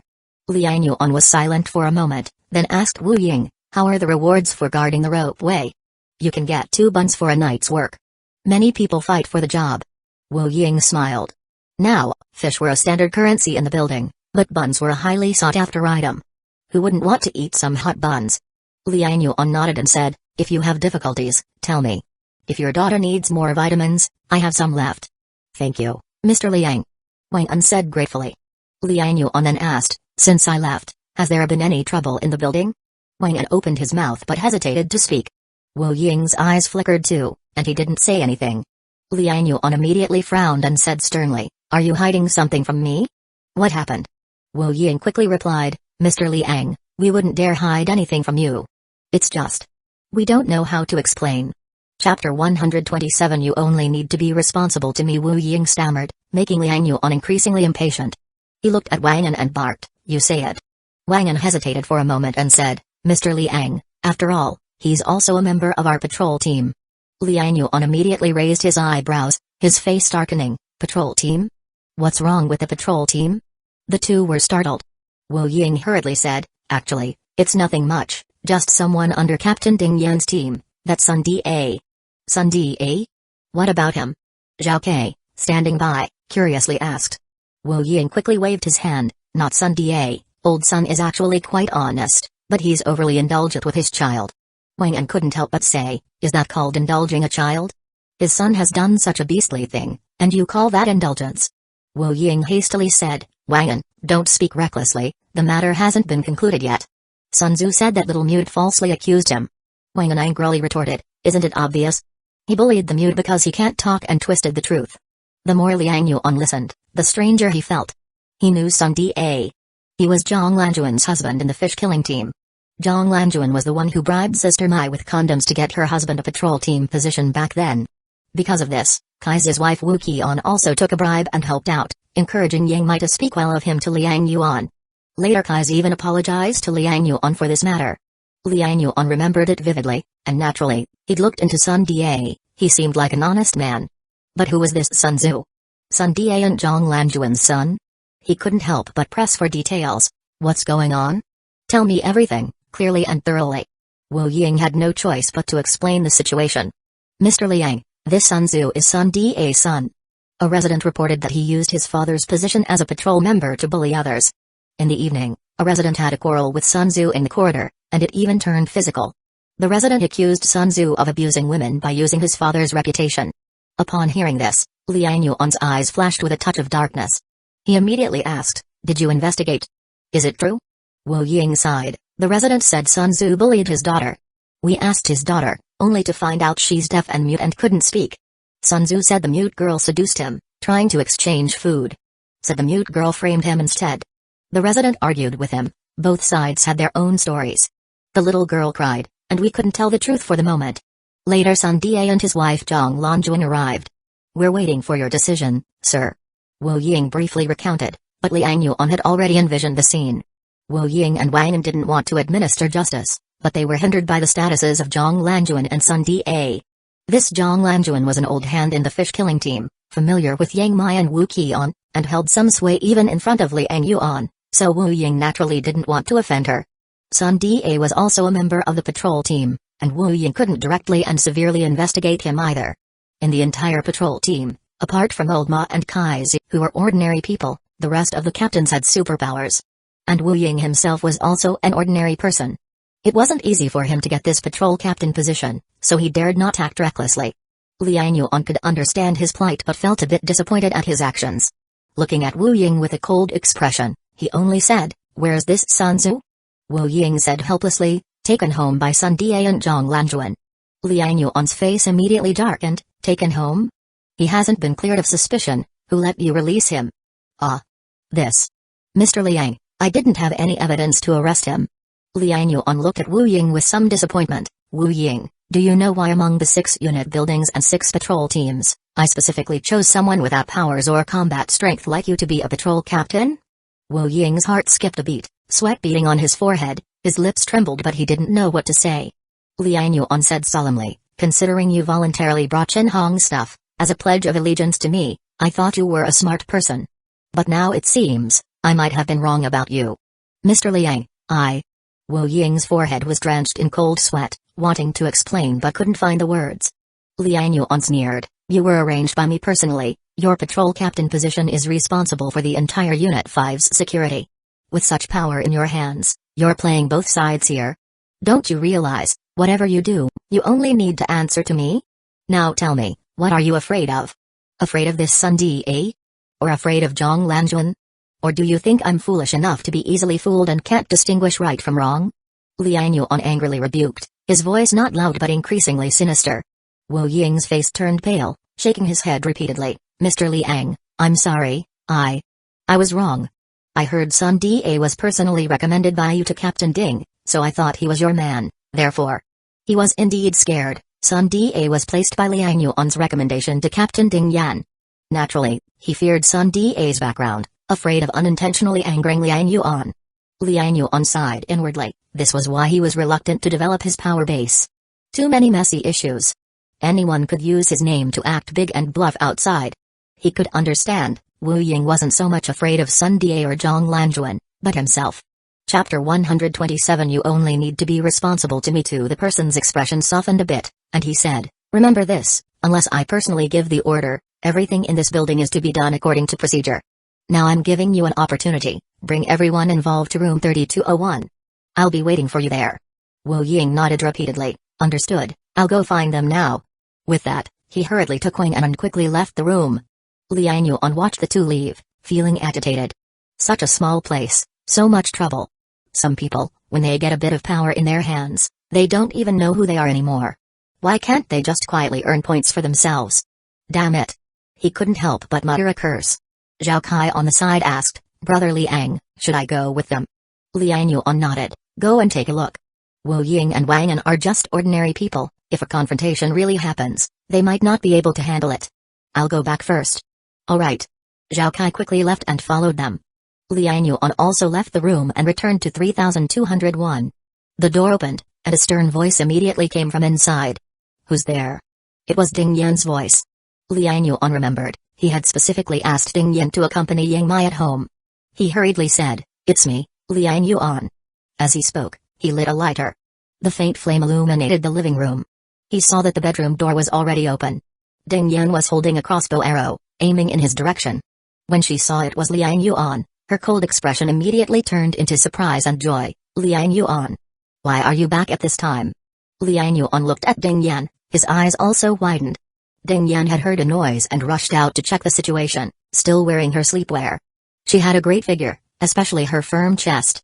Friends with big-breasted girlfriends all know, girls with this kind of figure don't like wearing a bra to sleep. They like to unbind themselves, letting everything spread out comfortably. Ding Yan was the same, wearing only a loose t-shirt, with chiffon shorts on the lower half. The t-shirt was lifted high, and in the dim firelight, two distinct features were visible. Following Liang Yuan's gaze, Ding Yan looked down and blushed instantly. Liang Yuan quickly released the lighter, plunging the room back into darkness. A silence settled between them. Then, Yang Mai's voice came from the bedroom. Ding Yan, did little brother come back? In the dark, Ding Yan replied, yes. Ah, it's really him? Yang Mai rushed out of the bedroom in surprise, holding a night light. This was a rechargeable energy-saving light Liang Yuan found in a family's house while searching for supplies. As the night light illuminated the bedroom, Yang Mai saw Liang Yuan at the door, her face full of joy. Little brother.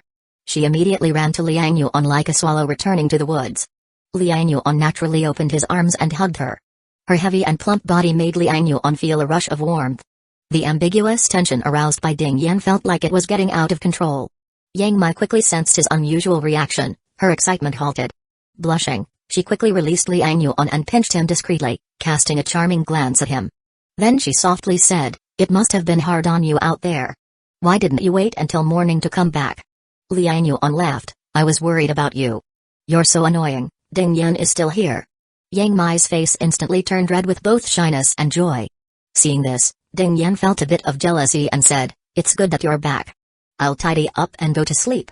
Yang Mai quickly said, "Hey, it's so late, if you go back, won't you disturb Sister Wu and Ye Wei?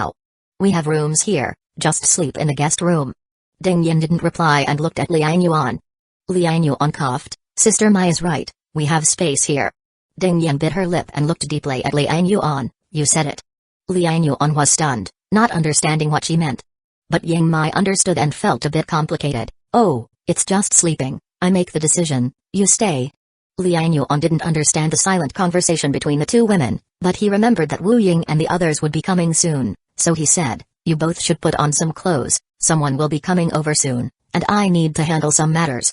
Hearing this, Yang Mai asked in confusion, "It's so late, you still have things to handle?" Ding Yan was also puzzled but obediently returned to the bedroom to get dressed. After the two of them were ready, they came out. Liang Yuan was sitting on the couch, eating, and he looked at Ding Yan, asking, "Do you know about Sun Da?" Ding Yan was taken aback. "Sun Da? What about him?" Yang Mai was also a bit puzzled, then realized who Sun Da was. Sister Zhang's husband, Sun Da? "Little brother, what happened?" Liang Yuan looked at the two women carefully and smiled, "It seems you two don't know yet." He continued, "I just got back, and Wu Ying mentioned one thing to me. An owner reported that Sun Da's son, Sun Zhu, has been bullying people, using his father's name in the patrol team. Is that true?" Ding Yan's expression immediately turned grim. She had experienced darkness and had zero tolerance for such things. Yang Mai was also shocked. "No way, isn't Sister Zhang's husband an honest man? How could their son be so bad?" Liang Yuan said, "The owner's daughter is deaf and mute, and she couldn't speak out, so Wu Ying and the others couldn't be certain and didn't know how to handle it." Chapter 127. You only need to be responsible to me 3. If I hadn't come back this time, this matter might have been left unresolved. But, I've always said, in our building, such things are absolutely not allowed to happen. As he spoke, he glanced at Yang Mai and said, "Sister Mai, if Zhang Lanjuan comes later, you should step aside." Yang Mai's heart trembled, and she quickly said, "Little brother, I really didn't know about this matter." She was a bit flustered. If Zhang Lanjuan's son really did something like that, wouldn't it ultimately be her fault? Wasn't it because she was close to Zhang Lanjuan that her son had the audacity to act so recklessly? If that were the case, how would Liang Yuan view her? She felt terrified and regretful in her heart. Zhang Lanjuan didn't seem like an ungrateful person, how could it come to this? Liang Yuan saw through her thoughts and smiled, "Sister Mai, this matter has nothing to do with you, don't overthink it. Staying here will only put you in a tough spot." Yang Mai quickly shook her head, "No, I'm not in a tough spot. I said it a long time ago, little brother, I will always defer to you. When Sister Zhang came to me back then, I made it clear to her. I don't want to make things difficult for you, and I certainly don't want you to be put in a difficult position because of me. I must firmly stand by your side and make that clear to everyone." Liang Yuan couldn't help but laugh. "All right then, stay by my side later." "Okay." Yang Mai obediently nodded. Power's face had remained grim, and he said, "This Sun Da, I've observed him during patrols these past few days, he's indeed an honest person. He's very proactive in his work, never shirking his duties. How could he have such a son?" Liang Yuan shook his head. "Everyone has different facets to their character, the human heart is complex. He might be an honest person, but his son might not be. Alright, we'll know exactly what's happening when they come. Besides, there's something I need to tell you all about my recent trip out." Power caught on. "What, is that strength-type superpower user across the way really formidable?" Liang Yuan shook his head. "No, he's been taken care of. This time, I encountered mutated creatures invading the building over at Tower 75. "What?" This revelation shocked both Power and Yang Mai. Mutated creatures invading the building? Previously, no matter how fierce the floodwaters were, they hadn't reached this level, and everyone could still live reasonably well. Now Liang Yuan suddenly said that those mutated creatures could invade the building. How could people not be terrified? What kind of creatures? What exactly is going on? Power hurriedly asked. Liang Yuan recounted the story of the mutated frog and shared his speculation about amphibian mutations. This mutated frog might just be the beginning. In the future, more and more amphibious creatures might come out looking for landing points. The building isn't safe. Our plan to leave here must be expedited. Power looked grim. Mutated frogs. Is the water outside seawater or freshwater? How can there be both sea fish and frogs? Liang Yuan shook his head. The world has changed. These creatures have all undergone various mutations. Seawater, freshwater, it doesn't matter anymore. What's important is that these creatures are adapting to environmental changes. But we humans still can't overcome this issue. We've been living on land for too long. Both Power and Yangmai were filled with sorrow, growing increasingly hopeless about the future. What has happened to this world? Seeing their expressions, Liang Yuan couldn't help but say, don't lose heart. We humans are also evolving, aren't we? We're also awakening various abilities and continuously adapting to this age of the Great Flood. Amphibious creatures and aquatic organisms have just evolved a step ahead of us. We might not be unable to catch up. Encouraged by his words, Power nodded, you're right. Perhaps one day, we'll also evolve the ability to live underwater. Do you think the high-altitude areas in the west have been flooded? Yang Mai suddenly asked with a burst of inspiration. Probably not. Our altitude is low, so the seawater backflow and floodwaters are fierce. If even the high-altitude areas in the west are flooded, we would have been submerged long ago, Power replied. Liang Yuan didn't say anything. Everything in this world was changing. All their knowledge was becoming unfamiliar. The western regions used to be high altitude, are they still now? Even if those places are high altitude, during this process of worldwide mutation, if they weren't submerged by seawater, does it mean there aren't other disasters? If there truly were no disasters in the West, the military there must still be intact. Why haven't we seen any rescue efforts? This is enough to indicate one thing, national institutions have collapsed. The West must also be facing major disasters. As they were speaking, a knock suddenly came from outside the door. Yang Mai, please, save my son, save my son. As soon as the knocking started, Zhang Lanjuan's urgent pleas could be heard from outside. Yang Mai's expression changed slightly, and she looked at Liang Yuan. Liang Yuan stood up and said, I told you to go to the bedroom. Yang Mai shook her head, I'll go explain it to her. With that, she rushed to the door and said to Zhang Lanjuan outside, Sister Zhang, I can't help with your son's situation. Don't come to me. Zhang Lanjuan immediately panicked and said, Yang Mai, I'm begging you as Sister Zhang. If you don't help this time, my son will really die. Please, for the sake of our past relationship, save my son. Chapter 128 Liu Feifei's ability application click. The door opened, and Zhang Lanjuan, who was still knocking, was surprised by the noise and quickly looked up. At that look, her expression changed dramatically. It turned out that it was not Yang Mai who opened the door, but Liang Yuan. Under the night light, Liang Yuan's face looked especially somber. He spoke coldly, Sister Zhang, what kind of relationship do you have with Sister Mai? Didn't Wuji bring you here for the fish-killing job back then? Now you speak about feelings with Sister Mai? Does that even count? Also, didn't I remind you back then, since you wanted your husband to join the patrol team, I certainly gave Wuji face, but entering the patrol team is not for your family to abuse the position and show off. While he was speaking, a large group of people had already gathered on the corridor. Leading them was Zhao Kai. He was holding a well-known honest person, Sun Da, with one hand. However, at this moment, Sun Da was struggling furiously and yelling angrily. Let go of me, let go of my son, you bastards, if you dare to touch my son, I will fight you to the death. Behind Zhao Kai were Wu Ying and Wang An, as well as a pretty girl. Liang Yuan recognized the girl. It was Huang Han, who raised the golden python. Wu Ying and Wang An together held a young man, twisting his arm behind his back. Beside Huang Han was a father and daughter. The father's hair was graying, with the marks of time clearly etched on his face. The girl looked under 20, pretty with double ponytails and a princess dress. However, her skin was pale, seemingly not having seen the sun for years. Even at night, her skin color was different from others. Her expression was panicked, clutching her father's hand tightly, with her head tucked into her neck, not daring to look at anyone. Behind them were many other owners who had rushed over. What happened? Why was Sanzu caught? He deserved it, this boy is so unruly, he even bullies the little mute. Didn't they argue once during the day? Wu Ying and they couldn't handle him either. Sun Da and Zhang Lanjuan are people by Mr. Liang's side, how does Wu Ying dare to arrest someone? He didn't have the guts during the day. Didn't you see Zhao Kai also came? Mr. Liang is back. What? Are you saying Mr. Liang wants to get justice for the little mute? Mr. Liang is not like Liu Erlong, Wang Zi and those people. He said he would maintain the order of Building 76. There was a lot of discussion in the crowd, with many people talking. With Sun Tzu's struggle, Sun Da's yelling, and Zhang Lanjuan shouting. The noise grew louder. Even the door of room 3202 opened, and old Ma, Kaizi, Wu Qian, and others came out to see what was happening. Downstairs, Song Wen, Liu Feifei, Liu Danian, and Huamin's whole family all ran up to ask what was going on. For a moment, a large crowd gathered at Liang Yuan's door, all looking over. Liang Yuan simply opened the door and sat in the living room. Old Ma, Kaizi, and others all walked in. When Zhang Lanjuan saw Wu Qian, she showed a pleading look, grabbed Wu Qian, and said excitedly, "Sister, you have to help me, I beg you, plead with Mr. Liang, my son really didn't do anything." Wu Qian was startled and didn't dare to speak carelessly, seeing the situation, pulling back quickly. "Sister Zhang, what is going on? I still don't know what happened." Kaiser sensed something was wrong, pulled his wife Wu Qian directly aside, and said to Zhang Lanjuan, "Sister Zhang, don't be anxious, let's go inside to understand the situation first and then talk." Saying this, he quickly pulled Wu Qian aside to keep distance and went inside Liang Yuan's house.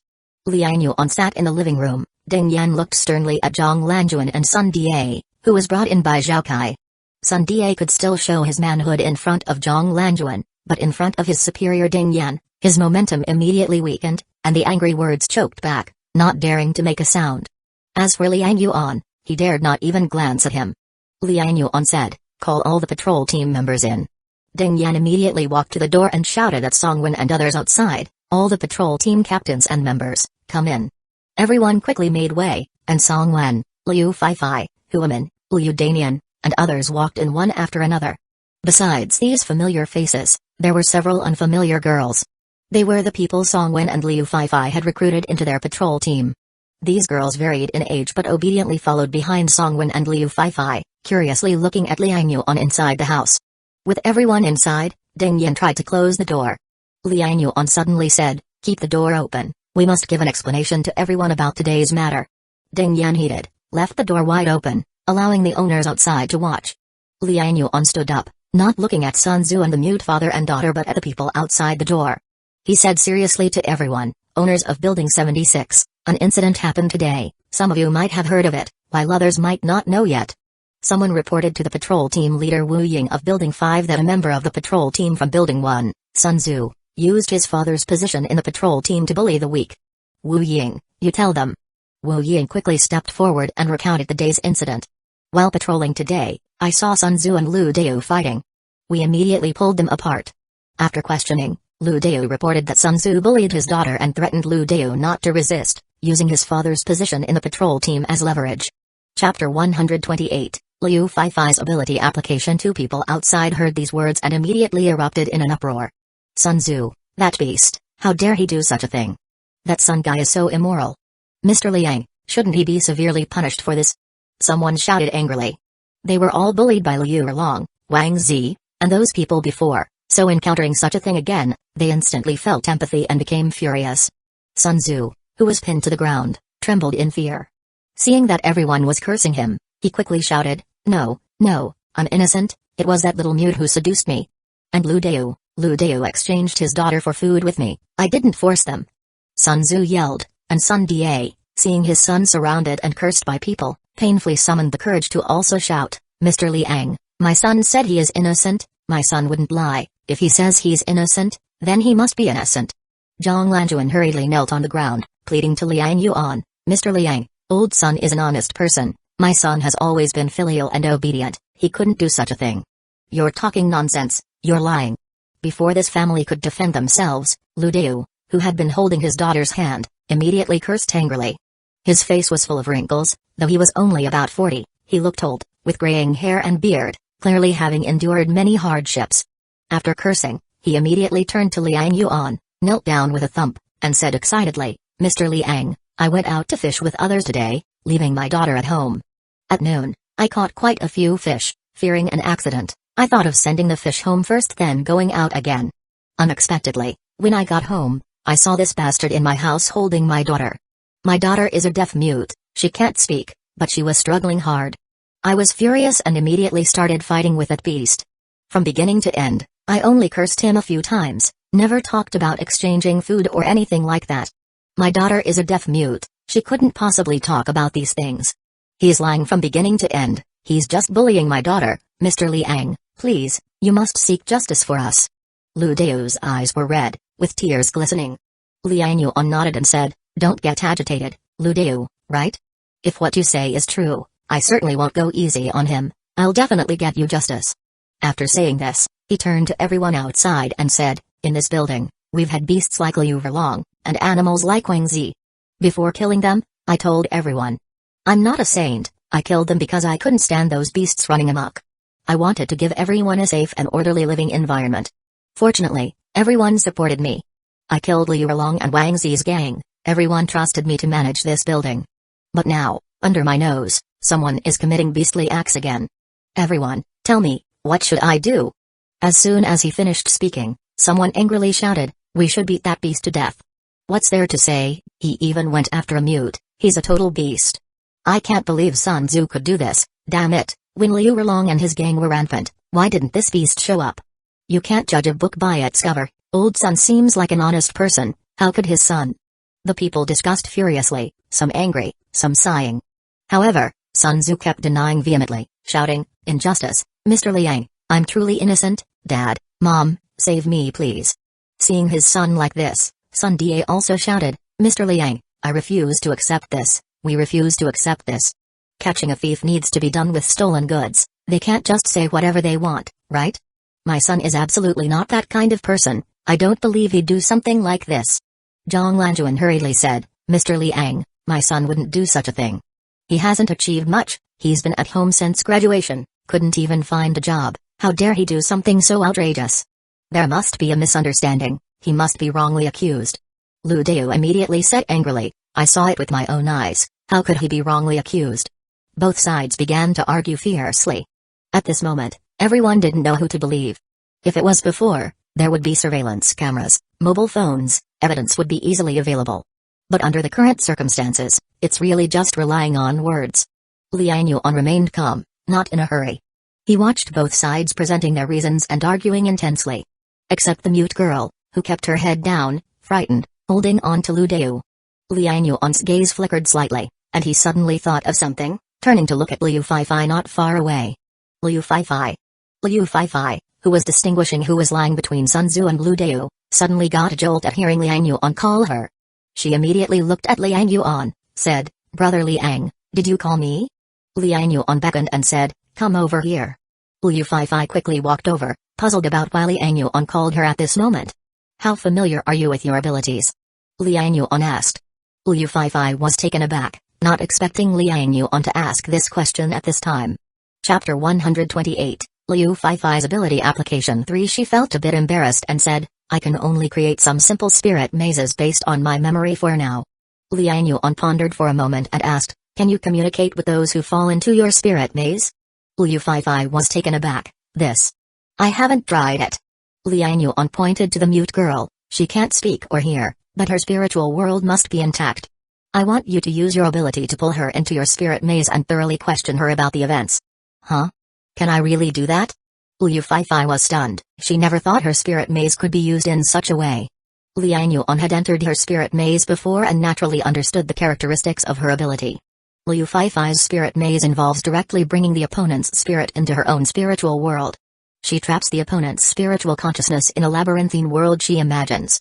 During this process, she can clearly perceive the thoughts and spiritual fluctuations of the opponent. So spiritual communication should not be a problem. This is different from his spiritual telekinesis.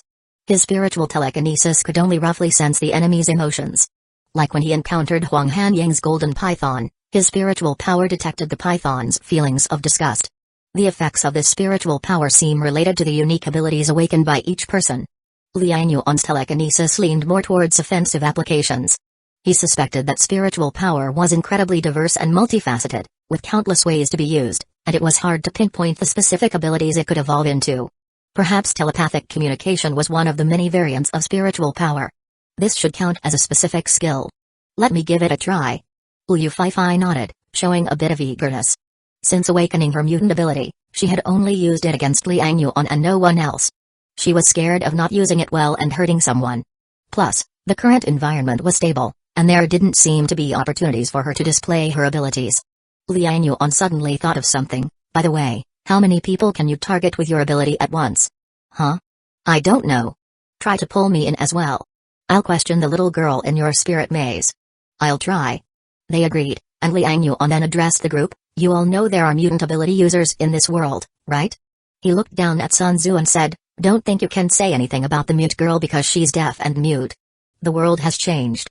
Everyone, I have a way to communicate with the girl and have her recount the events accurately. His words shocked everyone. The group exclaimed in surprise. Make the mute speak? What kind of ability is this? Does Mr. Liang have such skills? Isn't his too magical? The crowd was amazed, but Sun Tzu's face showed a trace of panic. Liang Yuan noticed it immediately and understood. There was a high chance that Sun Tzu had nefarious motives and bullied the mute girl. He sternly said, Sun Tzu, confess now, and I can give a lighter punishment. Sun Tzu's heart raced but quickly recovered. No, everything I said is true. Mr. Liang, you have to believe me. Liang Yuan's expression turned cold. At this point, Sun Tzu still refused to admit it. Liang Yuan said nothing more and approached the mute girl. He asked Lu Deu, I need to communicate with your girl and question her about the events, is that okay? Lu Deu hesitated, right here? Liang Yuan nodded. Lu Deu finally felt at ease and said, alright, Mr. Liang, I trust you. Liang Yuan nodded slightly, rest assured, we won't let any bad person off, nor will we wrong a good person. Lu Deu said, I haven't wronged anyone. Go ahead. He turned and signaled to the girl in sign language, pointing to Liang Yuan. The girl looked at Lu Deu, then at Liang Yuan, and finally nodded timidly. Lu Deu said, my daughter, Lu Yuan. Mr. Liang, I'll leave it to you. Liang Yuan nodded, exchanged a glance with Lu Yuan, and then looked at Liu Fei. Let's do it. He then addressed Ding Yun and Zhao Kei, keep everything in order. Rest assured. Leave it to me, brother Liang. Liu Fei stood closer to Liang Yuan and Lu Yuan. Her spiritual power wasn't high, so naturally, she couldn't cover a 10-meter radius to use her spirit maze like Liang Yuan. Standing in front of them, she grabbed their arms, her eyes gleaming with a strange light. Liang Yuan felt a surge of spiritual power emanating from her. This spiritual power wave was weak compared to his own, it was negligible. This spiritual power was trying hard to pull his own spiritual power. He could sense her weakness, and it seemed he could repel this pull with just a thought. But he didn't do so, instead releasing a thread of his spiritual power to let Liu Fei pull it into her spirit maze. At the same time, Lu Yuan's spiritual consciousness was also drawn into Liu Fei's spirit maze. In a pale room, Liang Yuan's spiritual consciousness scanned the surroundings. He was mildly surprised to see the mute girl Lu Yuan appear beside him. And Liu Fei's spiritual form also manifested. Liang Yuan couldn't help but smile. Why is your maze so simple? Liu Fei responded helplessly, the more complicated the spirit maze, the more it consumes my spiritual power. My spiritual power is still too weak, and pulling both of you in leaves no way to create a more complex maze. Chapter 129, Sun Tzu admits guilt, punishes a family. Liang Yuan suddenly realized and then smiled, dream within a dream kind of spirit maze is indeed difficult. Perhaps you could try setting up a simpler physical maze. A physical maze? Have you watched Maze Runner? Ah, I've watched it. You mean setting up a maze like the one in Maze Runner? Liang Yuan smiled and nodded. That's right, that kind of physical maze should be simpler. Liu Fei suddenly found direction. To be honest, when she first awakened this ability, she really didn't know how to use it. Listening to Liang Yuan's words, it suddenly became clear to her. While the two were talking, Lu Yuan, who was staying beside them, suddenly said, I can hear? Her tone was filled with surprise and disbelief, her face full of astonishment. Then she suddenly covered her mouth, exclaiming, I can still speak? Liang Yuan turned his head to look at her and smiled. Lu Yuan, here, you can not only hear, but also speak. I hope you can tell me what happened today. What did Sun Tzu do to you? Mentioning what happened today, Lu Yuan's eyes immediately turned red. Her shoulders trembled, and she sobbed uncontrollably. I don't know either. That person somehow broke into my house. When I saw him, I wanted to run out, but he was very strong and grabbed me easily. He pinned me down on the sofa. I wanted to scream for help, but I couldn't make a sound. Boo. In the spirit maze, her spiritual form expressed herself fluently. Liang Yuan and Liu Fei exchanged a glance. Liang Yuan asked, do you have any evidence to prove what you're saying? I don't. Lu Yuan's eyes reddened, tears streaming down. Everything happened so suddenly, how could she have evidence? Liu Fei couldn't help but angrily say, isn't it obvious, brother Liang? It must be that Sun who acted improperly, bullying the little girl. Such a person really deserves a good beating. Liang Yuan frowned. Without evidence, this would be difficult to handle. He publicly addressed this matter to convince everyone. At the same time, he intended to set an example, warning all the residents in Building 76 that no one should disturb the order. He pondered for a moment, immediately coming up with an idea. Then he said in a deep voice, Liu Fei, withdraw your ability first. I have a plan. Liu Fei was puzzled. Brother Liang, what plan do you have? Liang Yuan smiled and said nothing. Liu Fei attracted her spiritual power, and the two woke up from the spirit maze. Liang Yuan opened his eyes and exchanged a glance with the little girl, Liu Yuan. The little girl's eyes were red, wanting to speak but could only make ah sounds. She was again bewildered, not understanding why she couldn't speak again. Liang Yuan turned his head to look at Sun Tzu, speaking in a deep voice, Sun Tzu, I already know the entire story. I'll give you another chance. If you tell the truth now, I can reduce your punishment. Sun Tzu's heart pounded, his expression growing anxious and uneasy. The truth of the matter was actually very cliché. After learning that his father, Sun Da, had been appointed as the patrol team captain, Sun Tzu immediately felt superior. He begged his mother to arrange for him to join the patrol team too, but Zhang Lanjuan clearly couldn't make the decision. Zhang Lanjuan advised him to wait for the right moment until she became more familiar with Yang Mai and Wu Qian, and they got closer. Then she would bring it up. But he couldn't wait any longer.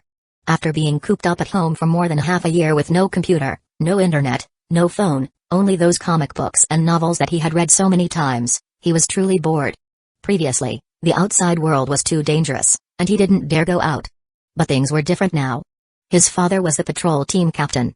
His mother was working closely with Liang Yuan, someone who could speak directly to Liang Yuan. Suddenly, he felt different.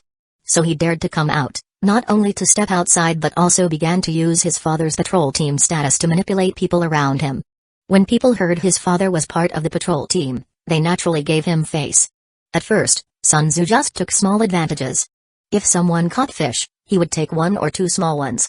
If someone had comic books or novels, he would take them for his collection. If someone had snacks, he would forcefully demand a share. People, afraid because of his father's patrol team status, didn't dare resist, only staying silent and accepting it.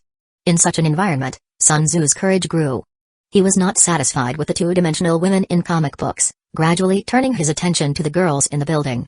He wasn't interested in just any women. He only felt attracted to the kind of girls who had a two-dimensional style.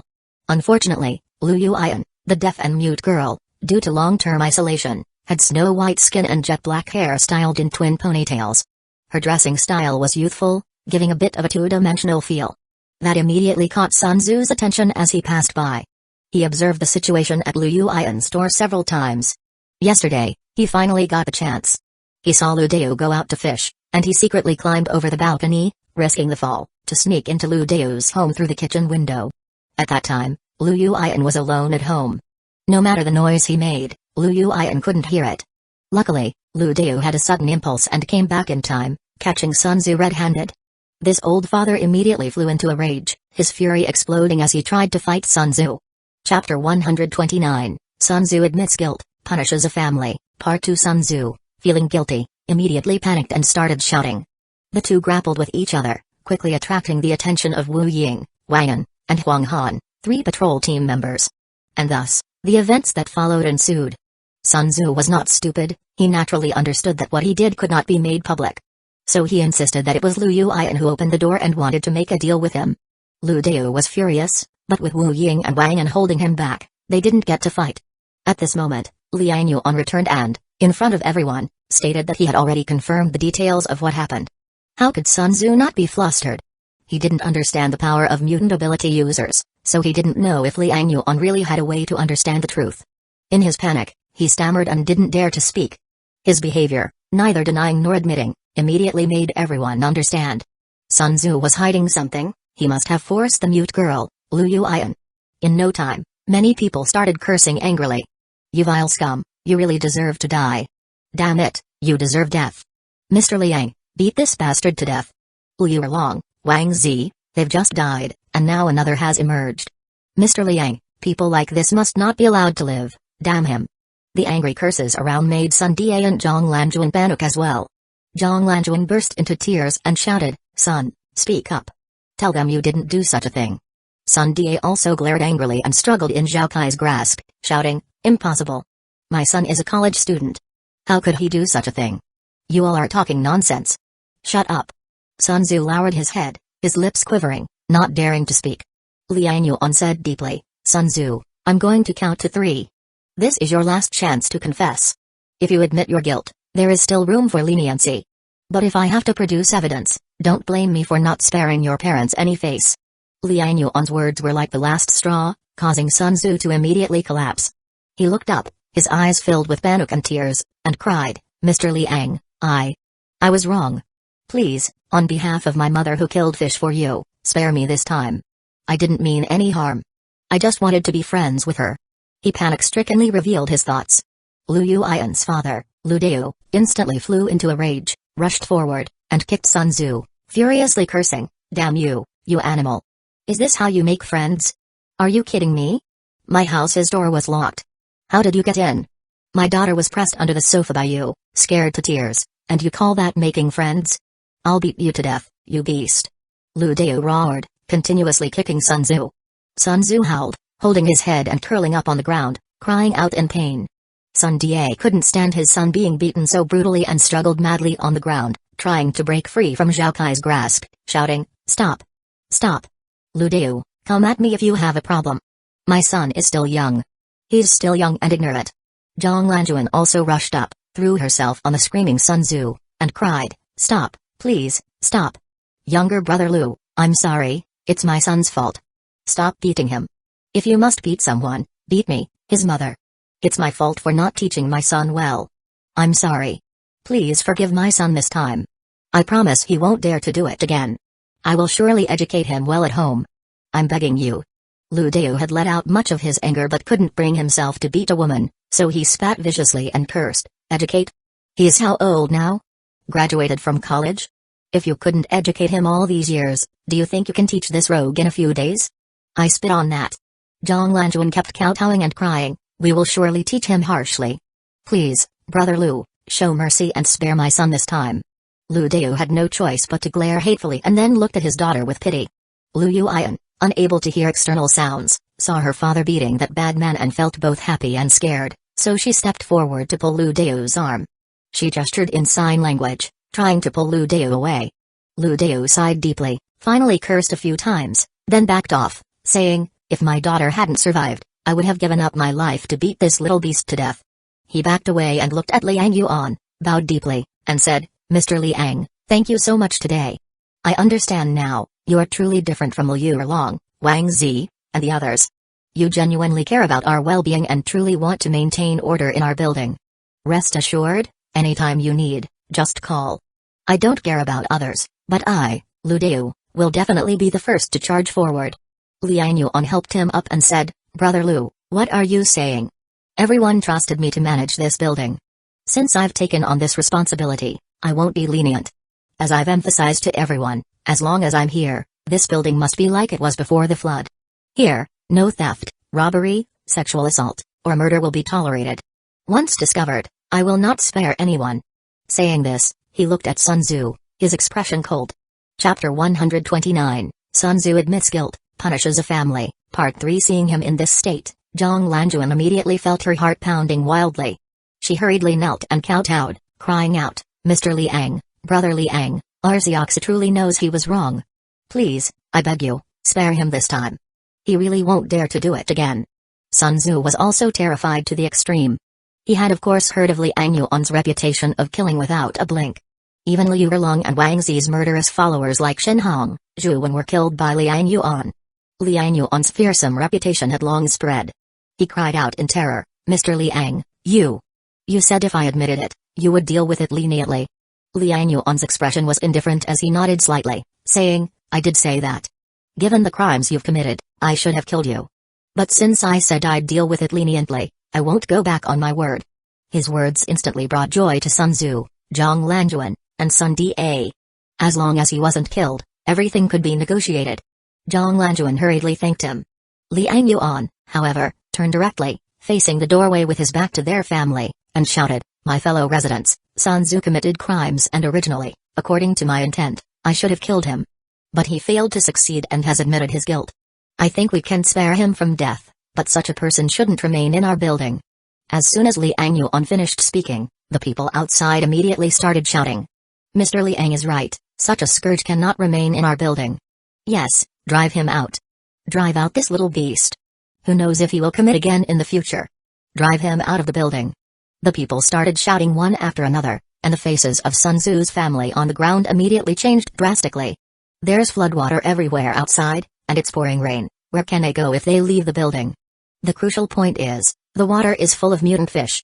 Once they accidentally fall into the water, there will be no remains. Isn't this the same as directly killing her son? Zhang Lanjuan suddenly screamed, No way, Mr. Liang Yuan, you said you'd let my son go, you can't do this. You're forcing him to die. Liang Yuan's expression was calm. He turned to Zhang Lanjuan and said indifferently, Sister Zhang, have you thought about what would happen to Lu Diu's daughter Lu Yuan if he hadn't returned in time? What would your son have done to her? You're saying I'm forcing your son to die, but have you thought about how he was forcing that deaf-mute girl at that time? Zhang Lanjuan was instantly speechless. She could only cry, kneel, and kowtow repeatedly, pleading, Liang Yuan, my son really knows he was wrong, he has already admitted it. Why do you insist on forcing him to die? We are willing to compensate. I've accumulated quite a lot of things over these days. I can give them all to Lu Diu and his daughter. I beg you, please spare my son. She kept kowtowing on the ground, her forehead battered and bleeding. Liang Yuan sighed, Sister Zhang, what's the point of this? Today, your son committed a crime, and you kowtow to me, and I'll spare him. Does that mean when others commit a crime in the future, if they kowtow a few times, I have to spare them too? In this world, if committing a crime only requires admitting it to be forgiven, is there still order? Is there still fairness? Don't say I'm deliberately forcing your son to die. Let me ask you, have I not been constantly stressing to you all, including everyone in this building? As long as I'm here, there will absolutely be no rape, robbery, or murder in this building. If any of these are found, they will not be tolerated. Haven't I told you before, giving your husband a chance to be a patrol member, but you must restrain your family. Isn't this building lacking people who can kill fish? Lacking patrol members? Haven't I taken enough care for your family? A person should act with conscience, right, Sister Zhang? Liang Yuan lowered his head, staring at Zhang Lanjuan. Zhang Lanjuan couldn't say a word, she didn't even dare to look at Liang Yuan. She knew she had no grounds for pleading. She quickly glanced around at people nearby, catching sight of Kai's family, especially Wu Qian behind Kai's, with eyes full of pleading. Wu Qian's face changed slightly, quickly turning her head away, avoiding her gaze. Kai's didn't look happy either, inwardly blaming his wife Wu Qian for befriending such people. Zhang Lanjuan quickly looked towards Yang Mai sitting on the sofa not far away. Yang Mai met her gaze, sighed lightly, and turned her head away, avoiding her eyes. Helping her son would just harm that poor mute girl. More importantly, she was her brother's woman, everything should revolve around her brother. Zhang Lanjuan felt desperate, her eyes reddened, filled with resentment. She shouted, Fine, you're driving my son away, then we will leave. I will leave with my son. At the other side, held down by Zhao Ke, Sun Da also roared, I will leave too, I quit being a patrol member. Liang Yuan raised his eyebrows, then laughed, nodding slightly, saying, Deep familial love, mother and son bond, alright, if that's the case, I won't stop you. Old K, prepare a paddleboard for them. He looked at Sun Tzu's family, saying, I will personally send you into the water. Zhang Lanjuan's face turned pale, meeting Liang Yuan's eyes, she felt a chill in her heart. The disturbance among the crowd escalated, Wu Ying and Wang An grabbed Sun Tzu, heading towards the 14th floor. Others followed. As for Zhang Lanjuan and Sun Da, no one was watching them. The couple either rushed to follow their son, or hurried back to pack their belongings. Upon reaching the 14th floor, Kai's and Old Ma had already placed the paddleboard on the water outside the corridor.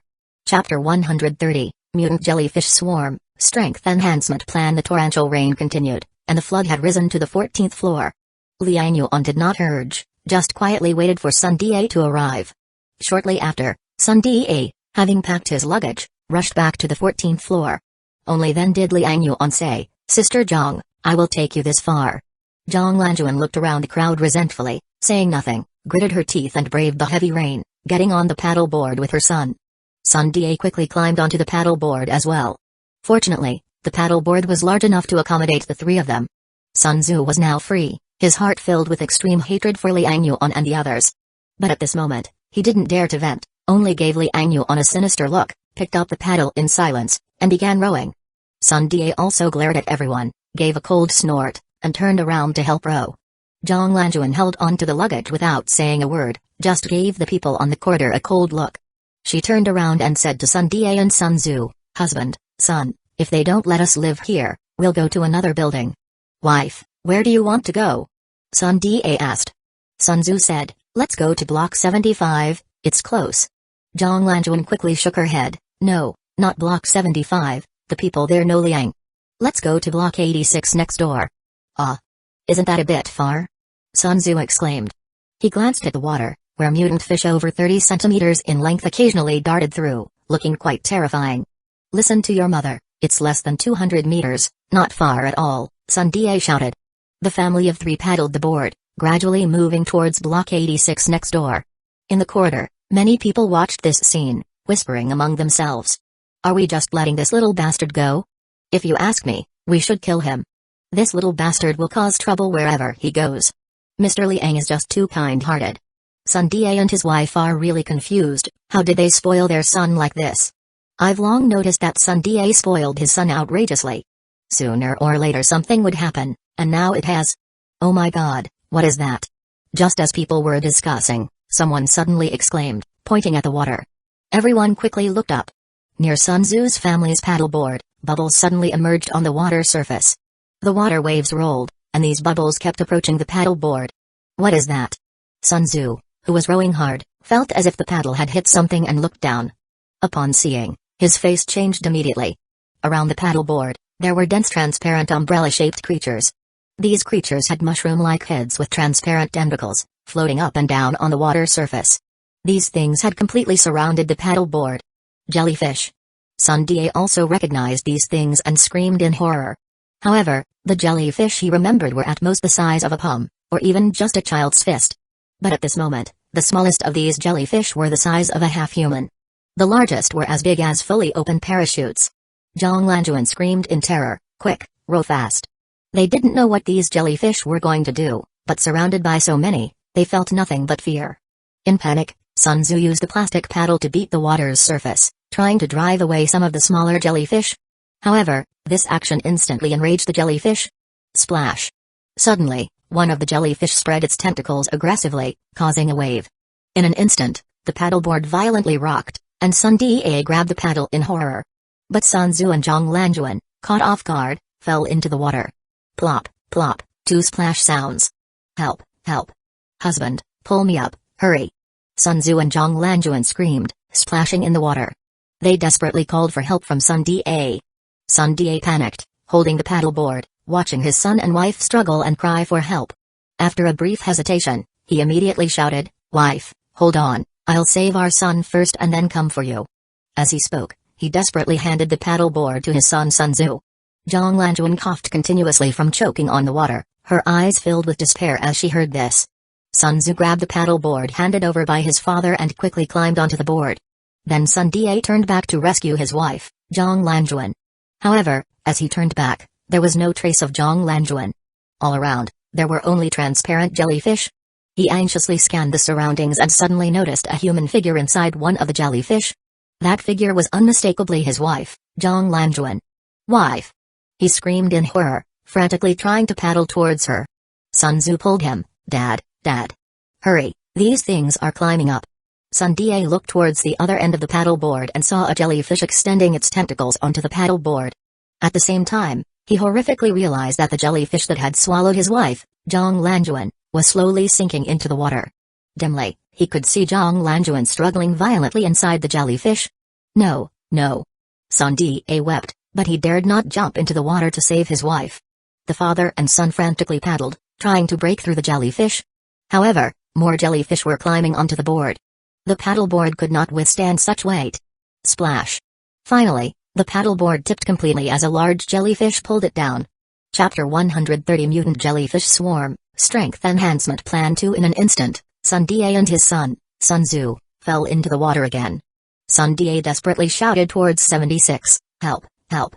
Sun Tzu was also struggling violently in the water and, coincidentally, grabbed the tentacle of a jellyfish. Before he could react, The tentacle suddenly wrapped around him and directly pulled him into the mouth of the jellyfish. He was then shoved into a chamber that resembled a mouth. In an instant, Sun Tzu felt himself enveloped by a mass of mucus-covered soft flesh.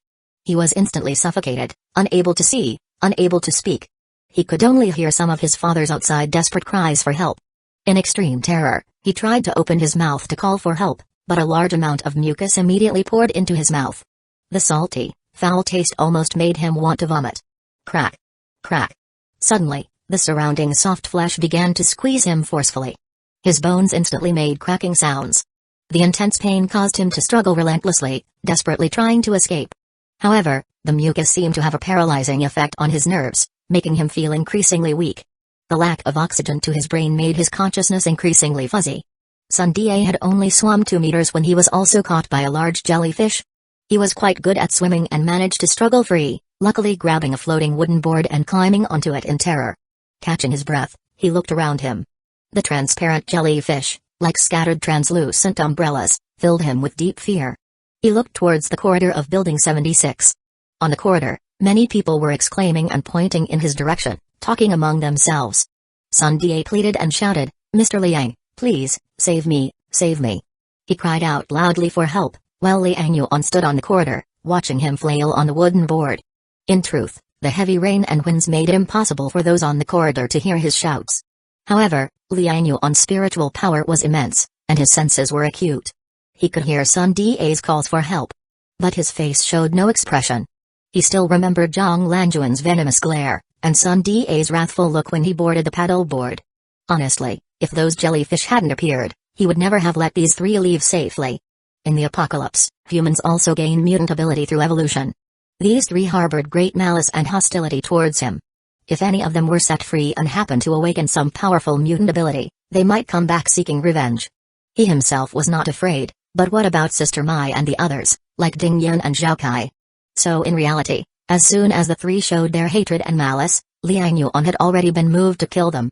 It was just unexpected that these 3 died so quickly. Of course, the reason he drove these 3 into the water was also intentional. He had planned to use Sun Tzu's descent into the water to test whether there were other dangers besides the mutated frogs. Now it seemed. The dangers in this flood were even more than he had imagined. Liang Yuan's face turned grim as he looked at the countless jellyfish, then glanced at the 86th building next door, feeling slightly uneasy. It seems that this building can't be approached by water, there's such a large number of jellyfish here. Suddenly, someone beside him gasped in surprise. Liang Yuan looked up, and saw that Sun Die was being dragged underwater by the jellyfish swarm again. This time, he wasn't so lucky. The water turned heavily, tossing violently. Sun Die did not surface again. Oh my god, what are those things? Did Sun Die's family really just die like that? How far did they go? Was it even 100 meters? Damn, what kind of monsters are in this flood? How did Mr. Liang and the others get to the opposite Building 75? It's way too dangerous. No wonder the government has been unable to rescue us, this flood is incredibly dangerous. Are we really going to be trapped here forever? I still want to find my parents, sob. Murmurs of discussion spread through the crowd. Some felt despair and fear, others had a pessimistic view of the future. The overall mood grew somber and sorrowful. The death of Sun Tzu's family did not quench the crowd's fury, they all felt a sense of shared doom. Liang Yuan, Zhao Kai, Ding Yan, and the others watched the turbulent flood silently. Let's go back. After a moment, Liang Yuan spoke, turning away from the corridor. Ding Yan, Zhao Kai, Old Ma, and the others followed suit. The remaining patrol members also left the corridor on their own accord. Only some residents stayed, watching the raging storm outside. On the way upstairs, no one spoke, the atmosphere was slightly heavy. Liang Yuan did not say much, only stating, increase the patrol frequency. I hope Sun Tzu's incident serves as a reminder to everyone. Although you were selected as patrol team members by me, don't ever think yourselves superior to others. I only hope that as long as I'm in this building, everyone can live safely and focus on fishing. Understood? Liang Yuan's tone was calm, without anger or threats, he simply expressed his heartfelt thoughts in the simplest words. However, it was precisely his calm tone that immediately made everyone feel a chill. Kaizi, Old Ma, Ding Yan, and others who knew Liang Yuan understood that Liang Yuan was very serious about this matter. Even those unfamiliar with Liang Yuan could sense his seriousness. At this moment, whether it was newcomers like Wu Ying, Wang Yan, Huang Han, or veterans like Old Ma, Kazekage, they all solemnly made their promises. Chapter 130, Swarm of Mutant Jellyfish, Plan for Strengthening Power 3 Brother Liang, we definitely won't do what Sun Da's son did. That's right, Mr. Liang. Wu Ying, swear to heaven, we won't mess around. Liang Yuan nodded slightly. I'm not worried about you, I'm worried about the people around you. Some people don't understand, like Sun Tzu, thinking that because his father joined the patrol team, he can be high and mighty, bullying others. I still say the same thing, don't make me find out. If I find out, I won't give face to anyone. You were all carefully selected by me, keep your friends in check, don't let something really happen and make it difficult for me. Everyone nodded repeatedly, recalling the people around them, wondering if there were any cases like Sun Tzu. Liang Yuan said, alright, everyone disperse, so much has happened today, go back and rest well. He turned and headed for 3201, everyone silently watching his departing figure. After he entered the room, they greeted each other and dispersed. Kaiser looked at the departing Liang Yuan, feeling a burst of dread in his heart. Just now, Liang Yuan's words seemed like a warning to others, but he truly felt a chill down his spine. Because his wife, Wu Qian, was somewhat like what Liang Yuan described. Wu Qian, relying on her familiarity with Yang Mai, being an elder, has indeed been crossing the line lately. Take the matter of Zhang Lanjuan asking for help, she really thought she could speak up and help to persuade Yang Mai. Every time Kaiser thought of this, he couldn't help but feel a surge of anger. This stupid woman. He couldn't help but curse again, his face full of worry. How could his wife be so clueless? Liang Yuan usually acted politely with everyone, speaking and doing things very kindly. But Kaiser never forgot, from the start, Liang Yuan showed a ruthless side. Whether battling Liu Erlong alone or killing Wang Zi's henchmen, his methods were ruthless, always personally taking action. Yang Mai's husband Li Ziqian still doesn't know where his body is floating. Kaiser sighed in his heart, go back and teach this stupid woman a good lesson, just a few good days and she forgets who she is. He shook his head and quickly hurried home. When Liang Yuan returned home, he saw Yang Mai busy in the kitchen. He closed the door behind him, saying, cooking so late? Yang Mai quickly said, had you eaten next door? I was worried you'd be hungry. Her eyes were somewhat red, her smile a bit forced. Liang Yuan walked over, reached out and hugged her slender waist, asking, feeling wronged? Yang Mai shook her head repeatedly, her chest trembling slightly. She whispered, brother, I'm sorry, I shouldn't have interacted with Zhang Lanjuan. Liang Yuan immediately laughed, just because of this? Yang Mai didn't speak, but her guilty expression said it all. Liang Yuan embraced her, saying, this has nothing to do with you, even Zhang Lanjuan and Sun Da aren't much to blame. Their only mistake was having a son like Sun Tzu. They had him but didn't educate him well, spoiling him without boundaries. Spoiling a child is like killing him. Even without me, Sun Tzu would cause trouble sooner or later, dragging Zhang Lanjuan and Sun Da along with him. Sister Mai, these things have nothing to do with you, don't feel you've caused me trouble. Yang Mai looked up, her eyes slightly red, saying, you really don't blame me? How could I blame you? I've already said it has nothing to do with you. Liang Yuan laughed. Yang Mai finally smiled, tightly hugging him, her large breasts creating deep cleavage. Brother, you're so good to me. Wait a bit, the food will be ready soon.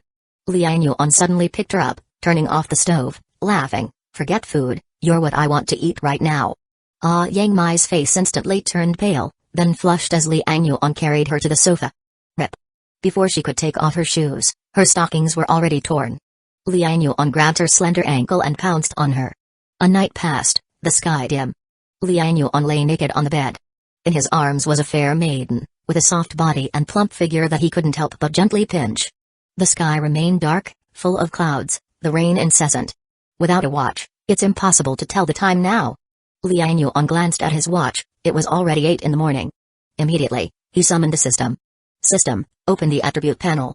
Host, Liang Yuan, Constitution, 8.8, Power, 5.9, Agility, 5.8, Spirit, 11.1, Skills, Muscle Burst, Spirit Shock, Mutation Progress, 27%, 1,529 points, Lottery Items, 1 ton of flour, 1 ton of pork, 1 ton of snack packs, 1 ton of coal, a Glock 17 pistol, 1 barrel of petrol. Liang Yuan glanced at the points. Before he left the 75 building, he killed over 100 fish from Elder Lin, adding to the points from the previous lottery, breaking 1,000 again. Liang Yuan didn't immediately do the lottery, but looked at each attribute. Currently, Apart from the spirit attribute exceeding 10 points, the other attributes are still too low. Among humans, my current strength is considered powerful, but compared to those creatures in the water, it's still too weak. Thinking of the frog monsters and jellyfish groups underwater, Liang Yuan's expression became much more serious. Facing the frog monsters, increasing power and agility attributes is still useful. But facing the countless jellyfish, merely increasing power and agility physical attributes is not enough. If I want to leave on a raft, the first thing to confront are these sea creatures. I must have means to fend off these mutated creatures, otherwise, no matter how solid the raft is, it will be destroyed by these mutated creatures. And I need to enhance skills with range damage capability, so I can ensure the safety of the raft in the water. Chapter 131 Songwen's application of superpowers. Liang Yuan glanced at his various attributes. If he really needed to travel far, then in the vast floodwaters, power and agility attributes would be the least important. On the other hand, spirit attribute, which could birth telekinesis and attack enemies within range, would be much more useful. As for constitution attribute, it goes without saying. It relates to his physical strength, endurance, recovery power, and defense power. It's key to sustaining his mutation ability and absolutely cannot be ignored. Liang Yuan's mind gradually developed a clear plan. To prepare for the upcoming journey, I need to focus on enhancing constitution and spirit attributes. Additionally, my long-range attack methods are too singular. The spirit shock skill is effective on underwater creatures with weak spiritual power. But if I encounter creatures with strong spiritual power, it might not be enough. I must find a way to increase my spiritual attack methods. Liang Yuan looked at his points, frowning slightly. To draw another spirit skill, I need to spin the 10,000 points lottery disc. Points are still too few. Liang Yuan felt troubled in his heart. No matter how he earned points, it was never enough. To both enhance attributes and draw skills, sigh. Liang Yuan sighed. If time were plentiful, he wouldn't be in a hurry. He could slowly let the people in the building help him catch fish. He could steadily accumulate enough points. But the crucial problem was time. Endless rain, showing no signs of stopping. The flood wreaked havoc, and the water level kept rising. That was tolerable, but more mutated creatures appeared in the water. Liang Yuan knew that the longer the delay, the faster the water level would rise, and the more mutated creatures there would be in the water. Leaving the building would become increasingly difficult over time. He now needed to race against time with the flood. System, specify attribute class lottery. Liang Yuan pressed down his miscellaneous thoughts and decided to draw first. As the lottery ended, he earned 1 spirit attribute point. This slightly comforted Liang Yuan. Fortunately, he didn't draw power or agility attributes. After looking at the lottery panel for a while, Liang Yuan did a quick scan. My mutation progress is already as high as 28%. If I choose to awaken a mutant ability, it should be easy. With my current level of spiritual power, I wonder if I can withstand the spirit chaos crisis during the awakening process. Perhaps I should find a mutated fruit to consume. Liang Yuan thought of another way to enhance his strength. But finding a mutated fruit, unless drawn from the lottery disc, had very low chances in reality. The last fruit found on the rooftop was purely good luck. I wonder how Granny Lee and the others are doing with their crop cultivation. He suddenly thought of Granny Lee, who prided herself on being a party member, and wondered how their greenhouse planting was going. As he lay in bed, lost in thought, he soon heard a knock at the door. Yang Mai was still sound asleep. Last night, she gave her all and finally satisfied Liang Yuan once. But she lost 6 times, leaving her completely exhausted, so much so that she didn't wake up even when Liang Yuan caressed her tender body in the morning. Liang Yuan also knew she worked hard last night, so he didn't wake her and quietly got out of bed. After getting dressed and locking the door from the inside, Liang Yuan went to the living room. Opening the door, he saw many people already lined up at the entrance. These residents were here to exchange fish for food. Seeing the fish they brought with them, Liang Yuan's mood immediately improved. Then, sweeping his gaze, he saw Wu Qian and her daughter Kai Yao had also come. But Wu Qian's eyes were a bit swollen as if she had been crying. Liang Yuan was somewhat surprised, but upon thinking, he guessed it was something Kaizi did after returning home. He didn't comment, just greeted, "Sister Wu, you're here, come on in. Sister Mai isn't feeling well today, so you'll be in charge of the registration." Wu Qian felt relieved that Liang Yuan's attitude remained the same. She smiled and said quickly, "Yang Mai isn't feeling well? Is there a problem? I have a medicine box on my side, should I bring it over?" Liang Yuan smiled and said, "Sister Mai, it's not that troublesome. She's just tired and needs more sleep." "Kai Yao is here today too?" Wu Qian quickly pulled Kai Yao forward and said, "Greet him, Ye Yao. Good morning, brother Liang Yuan."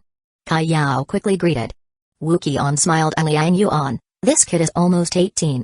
Your brother Kai and I feel she's not young anymore. It's not good for her to stay home all the time. We thought she could come out and do some work. Liang Yuan, can she take over my previous job, helping everyone to clean fish here? Liang Yuan was surprised. Looking at Kai Yao then at Wu Qian, he said, cleaning fish is tiring and dirty. Kai Yao is still so young. Isn't it inappropriate? Wu Qian quickly said, what time is it now? She's lucky to have something to do. If she dares complain, her dad and I will discipline her. Kai Yao pouted, her eyes reddening a bit. She didn't understand why her parents were suddenly so stringent with her after a quarrel last night. This morning, her mother pulled her out, saying she was going to work for brother Liang Yuan. Always pampered by her father, his unusual approval this time made her sad. Honestly, she would rather cook at home for her parents than clean fish here. Chapter 131 Songwin's superpower application method to killing fish is really too smelly and dirty. However, after experiencing the incident with Sun Da and Zhang Lanjuan's family, Kai's and Wu Qian both realize that spoiling the child is actually harming the child.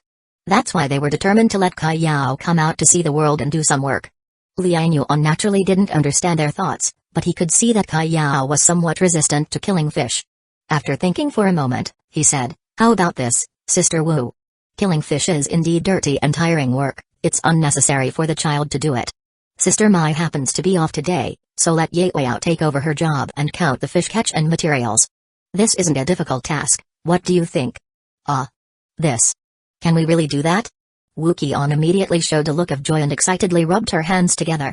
Counting materials is much easier than killing fish, and this job was previously done by Yang Mai.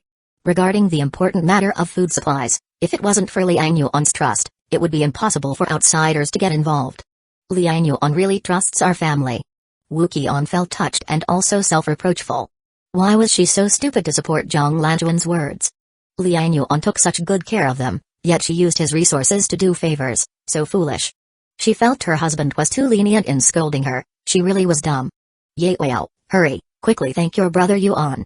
Wu Qian urged the surprised Kai Yao beside her. Kai Yao also realized and showed a face full of joy. Although she is young, she knew that counting materials is much easier than killing fish. She immediately said, thank you, brother Yuan. Liang Yuan smiled and said, work hard, don't let your parents down. These materials are hard-earned, make sure not to miscount them. Brother Yuan, rest assured, in our class, I'm the learning representative. Kai Yao said confidently. Ha, good, I believe you, let's get to work. He called out, opened the door, and let Kai Yao and Sister Wu start working. He let Zhao Kai watch outside to prevent any accidents. Then he went to the roof to check the progress of the raft. Old Ma and Kaiser became more experienced in building the raft. The entire raft was already taking shape, nearing completion. The base was finished with all aspects, and using sea cucumber glue to bond the base made it particularly solid and not easy to fall apart. The mast and sail were also done, now they were making the roof to shelter from wind and rain. According to Liang Yuan's requirements, the roof only needed to shelter from wind and rain, it didn't need to be too exquisite. Their goal was to travel, not to enjoy. After introducing the progress, Kaiser said, now only the installation of the engine and propeller is left. As you said, we dismantled several fans, ready to install 3 motors on the front, back, left, and right. This way, we can quickly accelerate in any direction. Old Ma also said, the only worry now is the lack of batteries. Currently, after searching the entire building, we only have 10 batteries, which is still too few. Upon hearing this, Liang Yuan thought for a moment and said, contact the building opposite, number 75, and ask Elder Lin if they have any batteries.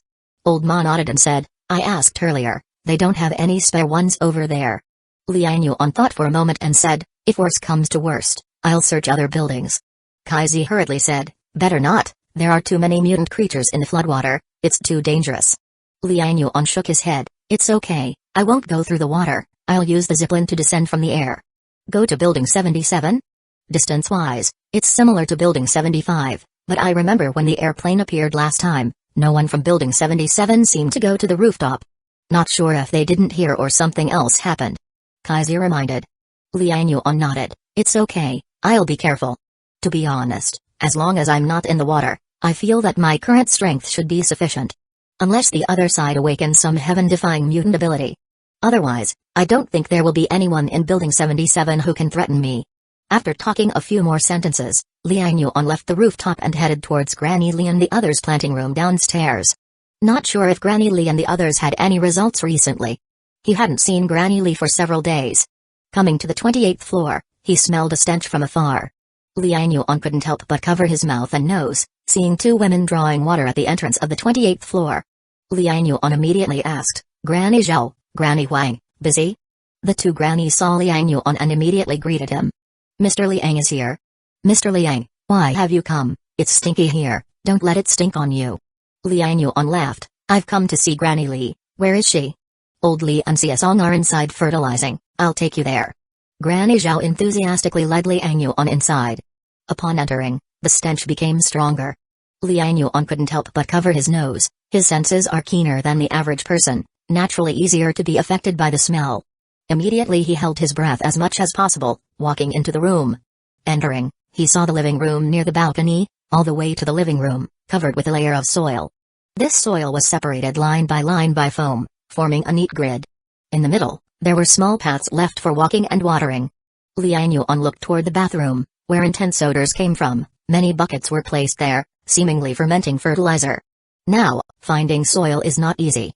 Chapter 131 Songwin's Superpower Application Method 3 The flood has submerged up to the 14th floor, and the ground is a full 50 to 60 meters away from the water surface. Trying to dig some soil is nothing short of a fool's dream.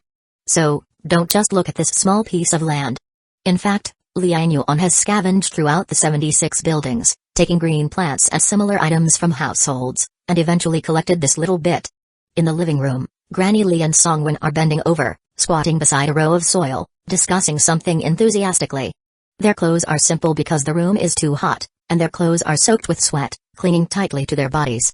Liang Yuan walked over and overheard their conversation. "Xiasong, your ability is truly amazing. We've been guarding these cabbage plants for days, but they haven't sprouted. With just a touch from you, they actually sprouted." Granny Li's words were filled with surprise and admiration.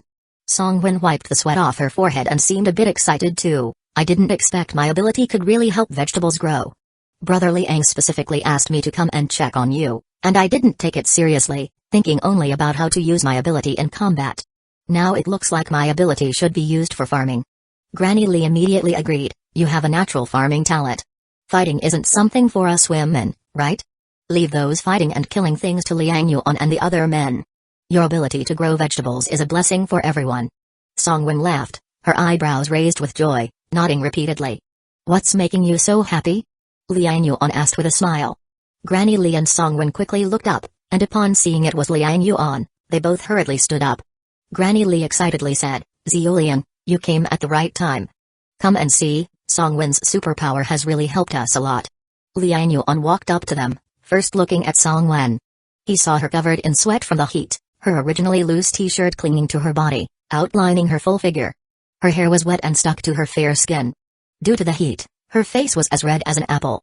Her nostrils were stuffed with 2 cotton balls. She looked both cute and sexy. Liang Yuan couldn't help but laugh. "It's really smelly here, isn't it?" Songwen quickly shook her head. "I just haven't gotten used to it yet. Granny Li and the others are already accustomed." Granny Li laughed. "That's greenhouse farming for you. To maintain humidity and temperature, we never open the windows, only airing it out at night. Enough about that, Liang, come and see these seedlings." Liang Yuan looked down in the direction Granny Li pointed. He saw small green shoots sprouting from the soil in a 30-centimeter wide strip of earth. The shoots were very tiny, like freshly sprouted bean sprouts.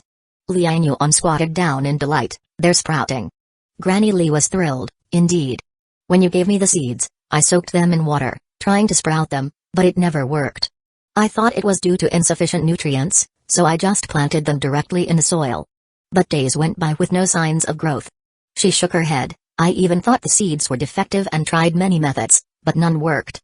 Later, my husband told me Xiasong awakened a mutated ability that seems to promote plant growth, so I brought her over to try. Unexpectedly, Xiasong's ability is amazing. With just one touch, it worked. The originally lifeless seeds sprouted in just 2 days. Liang, let's discuss something.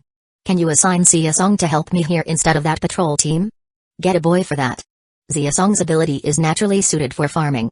Liang Yuan burst into laughter. "Granny Li, if you had told Songwen before the flood that she was naturally suited for farming, she'd be furious. Look at her. With her delicate figure, was she born to farm?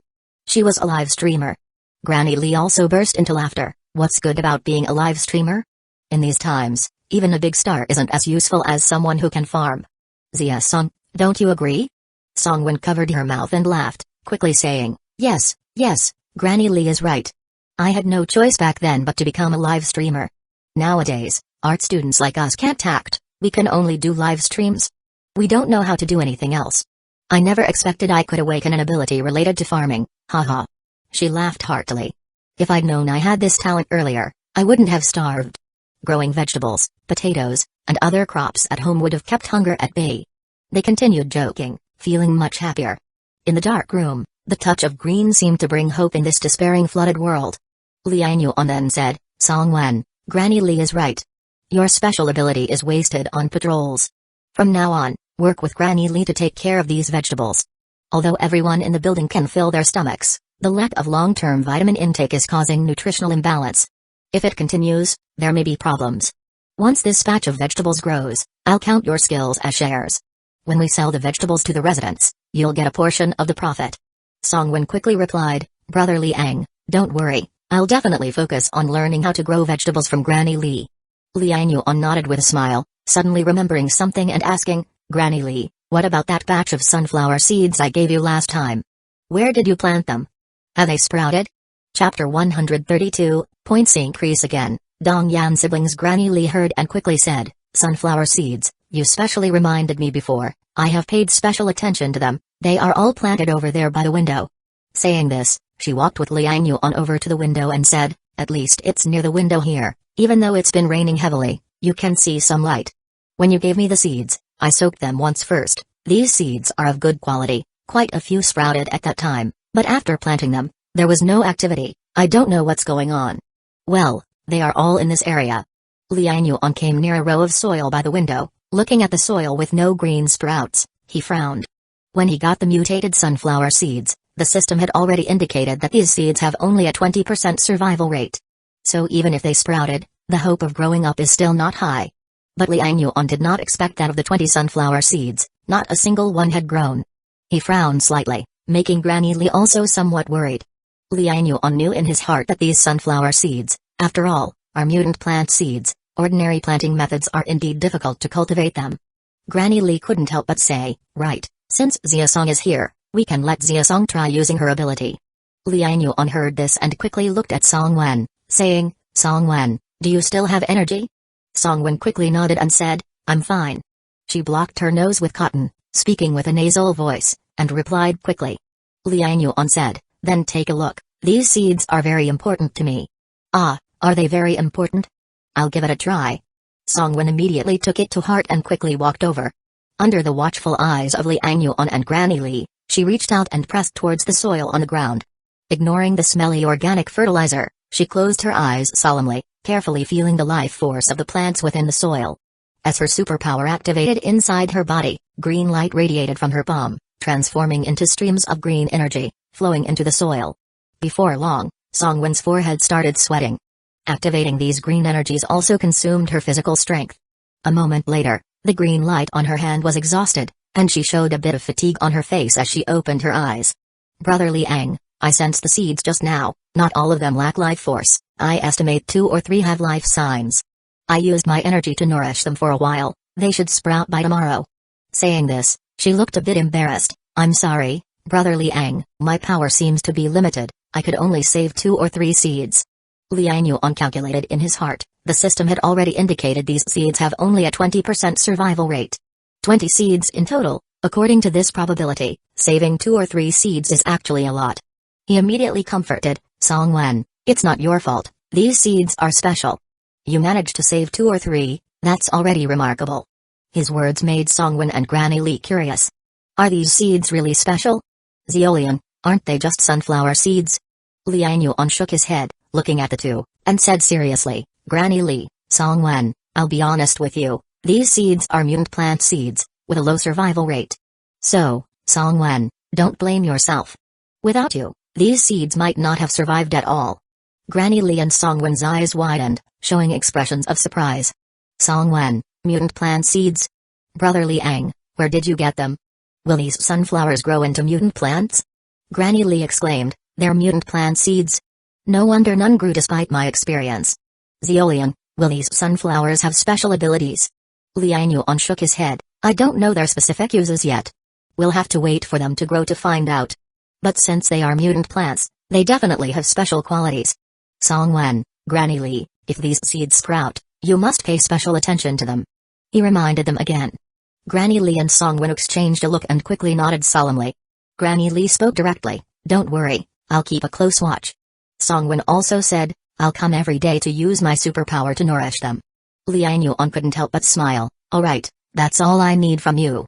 Liang Yuan stayed a while longer, taking out a few bottles of drinks from his inventory and giving them to Songwen and Granny Zhao. Granny Lee lamented that she couldn't drink sugary drinks due to her diabetes. Liang Yuan remembered Granny Lee's chronic illness. Granny Lee, do you still have insulin at home? Is your diabetes under control? Granny Lee sighed, the insulin ran out long ago. It's a chronic illness, actually controlling food intake and not eating sweets can control blood sugar. In the past 6 months, I've been eating less, so my blood sugar shouldn't have risen, it's just a shame my glucose meter is out of battery, and there's no way to measure it. Liang Yuan said immediately, Granny Lee, items like glucose meters that need charging, you can take them to Sister Mai, let her charge them for you. Sigh, charging won't help, if my blood sugar rises, there's no place to get medicine to lower it. Granny Lee sighed again. Then she laughed, carefree, forget it, I'm old enough, I've lived long enough. What do old sayings say? People rarely live long, I'm almost 60, in ancient times, that would be long life. Chapter 132, Points Rise Again, Dong Yan siblings 2 Songwen couldn't help but tear up. She held her arm and said, Granny Lee, it's not true. You'll be fine. I've seen many people manage their blood sugar well and they're doing fine. Granny Lee smiled faintly, yes, I'm just living one day at a time, he. Liang Yuan thought for a moment and said, Granny Lee, actually, your condition isn't entirely without hope for improvement. Both Granny Lee and Songwen were stunned. Granny Lee was surprised, Zeolian, don't try to fool this old woman. Diabetes is an irreversible disease. I've been to the hospital countless times, and I know this well. Liang Yuan laughed, Granny Lee, I'm not fooling you. Before the Great Flood, I wouldn't dare say such things, but now things are different. You forget, humans are also mutating and evolving now. I think, if one day you awaken a mutant ability, maybe this diabetes could be cured. Liang Yuan's words left Granny Lee stunned. Songwen also immediately showed a look of joy, yes, Brother Yuan is right. Granny Lee, things are different now. Even if you don't awaken a mutant ability, maybe in the future you'll meet some mutant ability users who have healing abilities. Maybe those ability users can cure diabetes? The world is changing now, anything is possible. Granny Lee's eyes lit up, as if she had seen hope. If it can really be as you say, then that would be wonderful. Let me tell you, the only thing I worry about is your Uncle Ma. As she spoke, her eyes turned red again. Liang Yuan and Songwen quickly comforted her, and Granny Lee's mood improved. After staying for a while, seeing Granny Lee and Songwen busy, Liang Yuan couldn't help but feel motivated. I'll think of a way to see if I can get some seeds. Vegetables are very important. Liang Yuan thought to himself. He was also curious, wondering what special traits mutated sunflowers would have if they grew. Would they also bear mutated fruit? If they could bear mutated fruit, a single sunflower could grow so many seeds. Would each seed be considered a mutated fruit? How many mutated fruits could it produce? He couldn't help but let his imagination run wild, a smile spreading across his face. After wandering around the building for a while, he headed to the 19th floor. He checked the fish trade situation from Elderlin and the others across the way. This time, Elderlin and the others had brought quite a few fish, Liang Yuan asked, there were over 200. If they killed them all, they could at least earn 1600 points. Liang Yuan couldn't help but feel even happier. Building 75 provides 200 or 300 fish every day. We can also gather over 200 fish here daily. Based on past experience, each mutant fish averages about 8 points. If we get 400 fish, that's 3200 points every day. If I exchange them all for attribute points, I can get at least 3 attribute points daily. Liang Yuan roughly calculated in his mind, still feeling it was too slow. This was only for targeted attribute point draws. To target drawing skills, it starts at 10,000 points. It would take at least 3 or 4 days to accumulate 10,000 points. 3 or 4 days, who knows how much the Great Flood will rise. There's not enough time. Liang Yuan frowned and couldn't help but look towards Building 77. Building 77 is about the same distance from us as Building 75. With my current strength, throwing a rope across shouldn't be difficult. I wonder how many people are there. Need to find a way to contact people in Building 77 and inquire about their situation.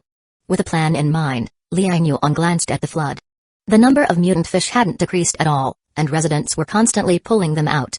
Some were using nets, catching lobsters, crabs, and seashells among other mutant creatures. Liang Yuan paid special attention to the corners, carefully observing for any shells. He was mainly looking for superpower stones like the ones Elder Lin and the others had found. But strangely, near Liang Yuan's building, there were no signs of superpower stones. Even shells were rare. Liang Yuan found it odd that Building 75 had shells and superpower stones. The buildings are not far apart, how can there be such a difference? Liang Yuan puzzled, then thought about the mutant frogs. There had been no mutant frogs here, but near Building 75 they appeared frequently. What could be the reason? Liang Yuan couldn't figure it out. Without exploring underwater, it was impossible to find out the reason. Forget it, better focus on earning points. He shook his head and turned to go home. Inside, the trade was almost finished, and a lot of mutant fish were piled up in the living room. Seeing Liang Yuan return, Kai Yao, Sister Wu, and Yang Mai all greeted him. Kai Yao ran over with a notebook, shouting, "Brother Yuan, look, these are the notes I made. Sister Yang Mai has already checked them, I didn't make any mistakes." Liang Yuan smiled as he took the notebook, glanced at the records, and couldn't help smiling. 318 mutant fish? So many. Yang Mai also walked over and said, "Recently, everyone is eating well, sleeping well, and in good spirits. Many have been catching fish all night, so there are indeed a lot more." Chapter 132, Points Rise Again. Dong Yan siblings 3. Liang Yuan suddenly realized, and immediately thought to himself, indeed, his initial decision to stabilize order and ensure everyone can fish in peace was correct. If Wang Zi or Liu Erlong's gang were still around, who would dare go out and fish? He looked at other things again. There were 50 to 60 crabs, fewer lobsters, only about 10. There were only 2 shells, but quite a few sea snails, around 20. These crustacean mutant creatures have a high points value, one can be worth several fish. Liang Yuan's smile widened, complimenting Kai Yao and taking a pack of spicy strips from the inventory as a reward. Kai Yao screamed in excitement, who knows how long it's been since she last had spicy strips. Even Wu Qian couldn't help but swallow reflexively at the sight of the spicy strips and quickly said, "Liang Yuan, it's too precious, Ye Wao, quickly return it to your brother Liang." Kai Yao was reluctant but sensibly handed it back to him. She wasn't a clueless child, she knew how scarce food was outside. A pack of spicy strips out there would have many people fighting for it. Liang Yuan smiled and said, "All right, Sister Wu, I gave it to the child, don't take it away from me." Kai Yao turned to her mother, unsure of what to do. Seeing Liang Yuan was serious, Wu Qian smiled and said, "Then thank you, Ye Wao, thank your brother Liang." "Thank you, brother Liang," Kai Yao shouted excitedly, "I haven't had spicy strips in a long time." Liang Yuan smiled and said, "You and your mom have lunch at my place today. I'll go kill the fish first." Kai Yao quickly said, "I'll help you with the fish. I saw my mom handling it just now, I can do it." Liang Yuan nodded with a smile, walked over to Yang Mai and asked, "Is your waist still sore?" Yang Mai's pale face instantly turned red, shyly saying, "There are people around." Liang Yuan smiled and stopped teasing her, turning to the mutant fish. These fish couldn't be left too long, otherwise, if they died, it wouldn't count as his kills, and the system wouldn't grant points. With Spirit Shock as a range attack method, Liang Yuan's efficiency in killing fish was extremely high. Within a 10-meter range, one Spirit Shock killed 90% of mutant fish. The remaining few struggling ones couldn't withstand his second Spirit Shock. 10 minutes later, all mutant fish were dead. Liang Yuan handed over the subsequent processing work entirely to Wu Qian and her fish handling group and no longer intervened. Yang Mai then began busying herself with lunch. Taking this time, Liang Yuan checked his current points. Elder Lin's 200 fish, plus these 300, total 560 fish. Plus crabs, lobsters, shells, sea snails. 6,789 points. Liang Yuan couldn't help but laugh. He didn't immediately draw rewards, planning to accumulate to 10,000 points for a 10-time draw. Returning to the bedroom, he found a long unused drone. Liang Yuan brought the drone to the northern study room. The study faced the 77th building, with the drone's flying range, it could easily reach the opposite building. Liang Yuan started operating the drone. With a buzzing sound, the drone quickly flew up and out of the study window. It's worth mentioning that as his strength improved, Liang Yuan became more confident, having removed the wooden boards from the study windows. The drone passed through the storm, cutting through the curtain of rain, rapidly approaching the opposite 77th building. Sis, I'm so hungry. In 77th building, 3201, a 7 or 8-year-old boy lay on the bed, emaciated, with 2 teeth missing. Holding his stomach, he moaned to the girl at the door. The girl seemed around 18 or 19, also very thin. Her hair was cut short, messy and oily. She wore men's clothes. Hearing her brother's call, Dong Yan's eyes reddened, hurriedly walking over, whispering, Ziaji, bear with it, Wansong hasn't left yet. Once he goes, I'll go out to catch fish, okay? Dongji obediently nodded but couldn't help asking, sis, he's already turned into a monster, ate many people, will he leave? Dong Yan opened her mouth but didn't know how to reply. In fact, Wansong had smelled the siblings' scent, staying outside for several days without leaving. The fish she previously caught were eaten too, now she really couldn't hold on. She gritted her teeth, no matter what, if he doesn't leave by tonight, I will go out and lure him away. Dongji showed fear, grabbing her hand, no, sis, don't go. Ziaji, you know my skills, he might not harm me. No, sis, you're too weak, your spiritual power can't hold him off many times, I don't want you to go, I don't want to eat. Dongji cried, his little face filled with fear and pleading. Dong Yan's eyes reddened too, helpless, without food, her brother would really starve to death. Dong Yan turned away, letting tears fall, not wanting her brother to see her weakness. Suddenly she felt something moving outside. She immediately became alert, raising her head, looking out the window. The window was sealed with wooden boards long ago, but there were gaps. Through the gap, she saw a flickering crimson light. Dong Yan's heart skipped a beat. A light? She quickly wiped the window, but with the water outside, it didn't clean well. Thinking for a moment, she forcefully pried open a wooden board to look outside. At a glance, she was surprised. A drone. That's a drone. She never imagined in such stormy weather, a drone would be watching her. Then she quickly realized. Most people in the building were killed by those mutant creatures, this drone can't be from our building. It's from another building. Her heart immediately filled with excitement, if she could contact survivors in another building, perhaps she could ask for some food. Chapter 133, Drone Delivery, Building 77 Situation. Thinking of this, the excited Dong Yan quickly began to remove the wooden boards blocking the window. Although she was thin and weak, her hands and feet were nimble, and she quickly removed the poorly secured boards.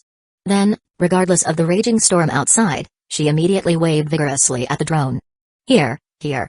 She shouted towards the outside rainstorm, but worried that the mutant creatures outside might hear her, she had to lower her voice again.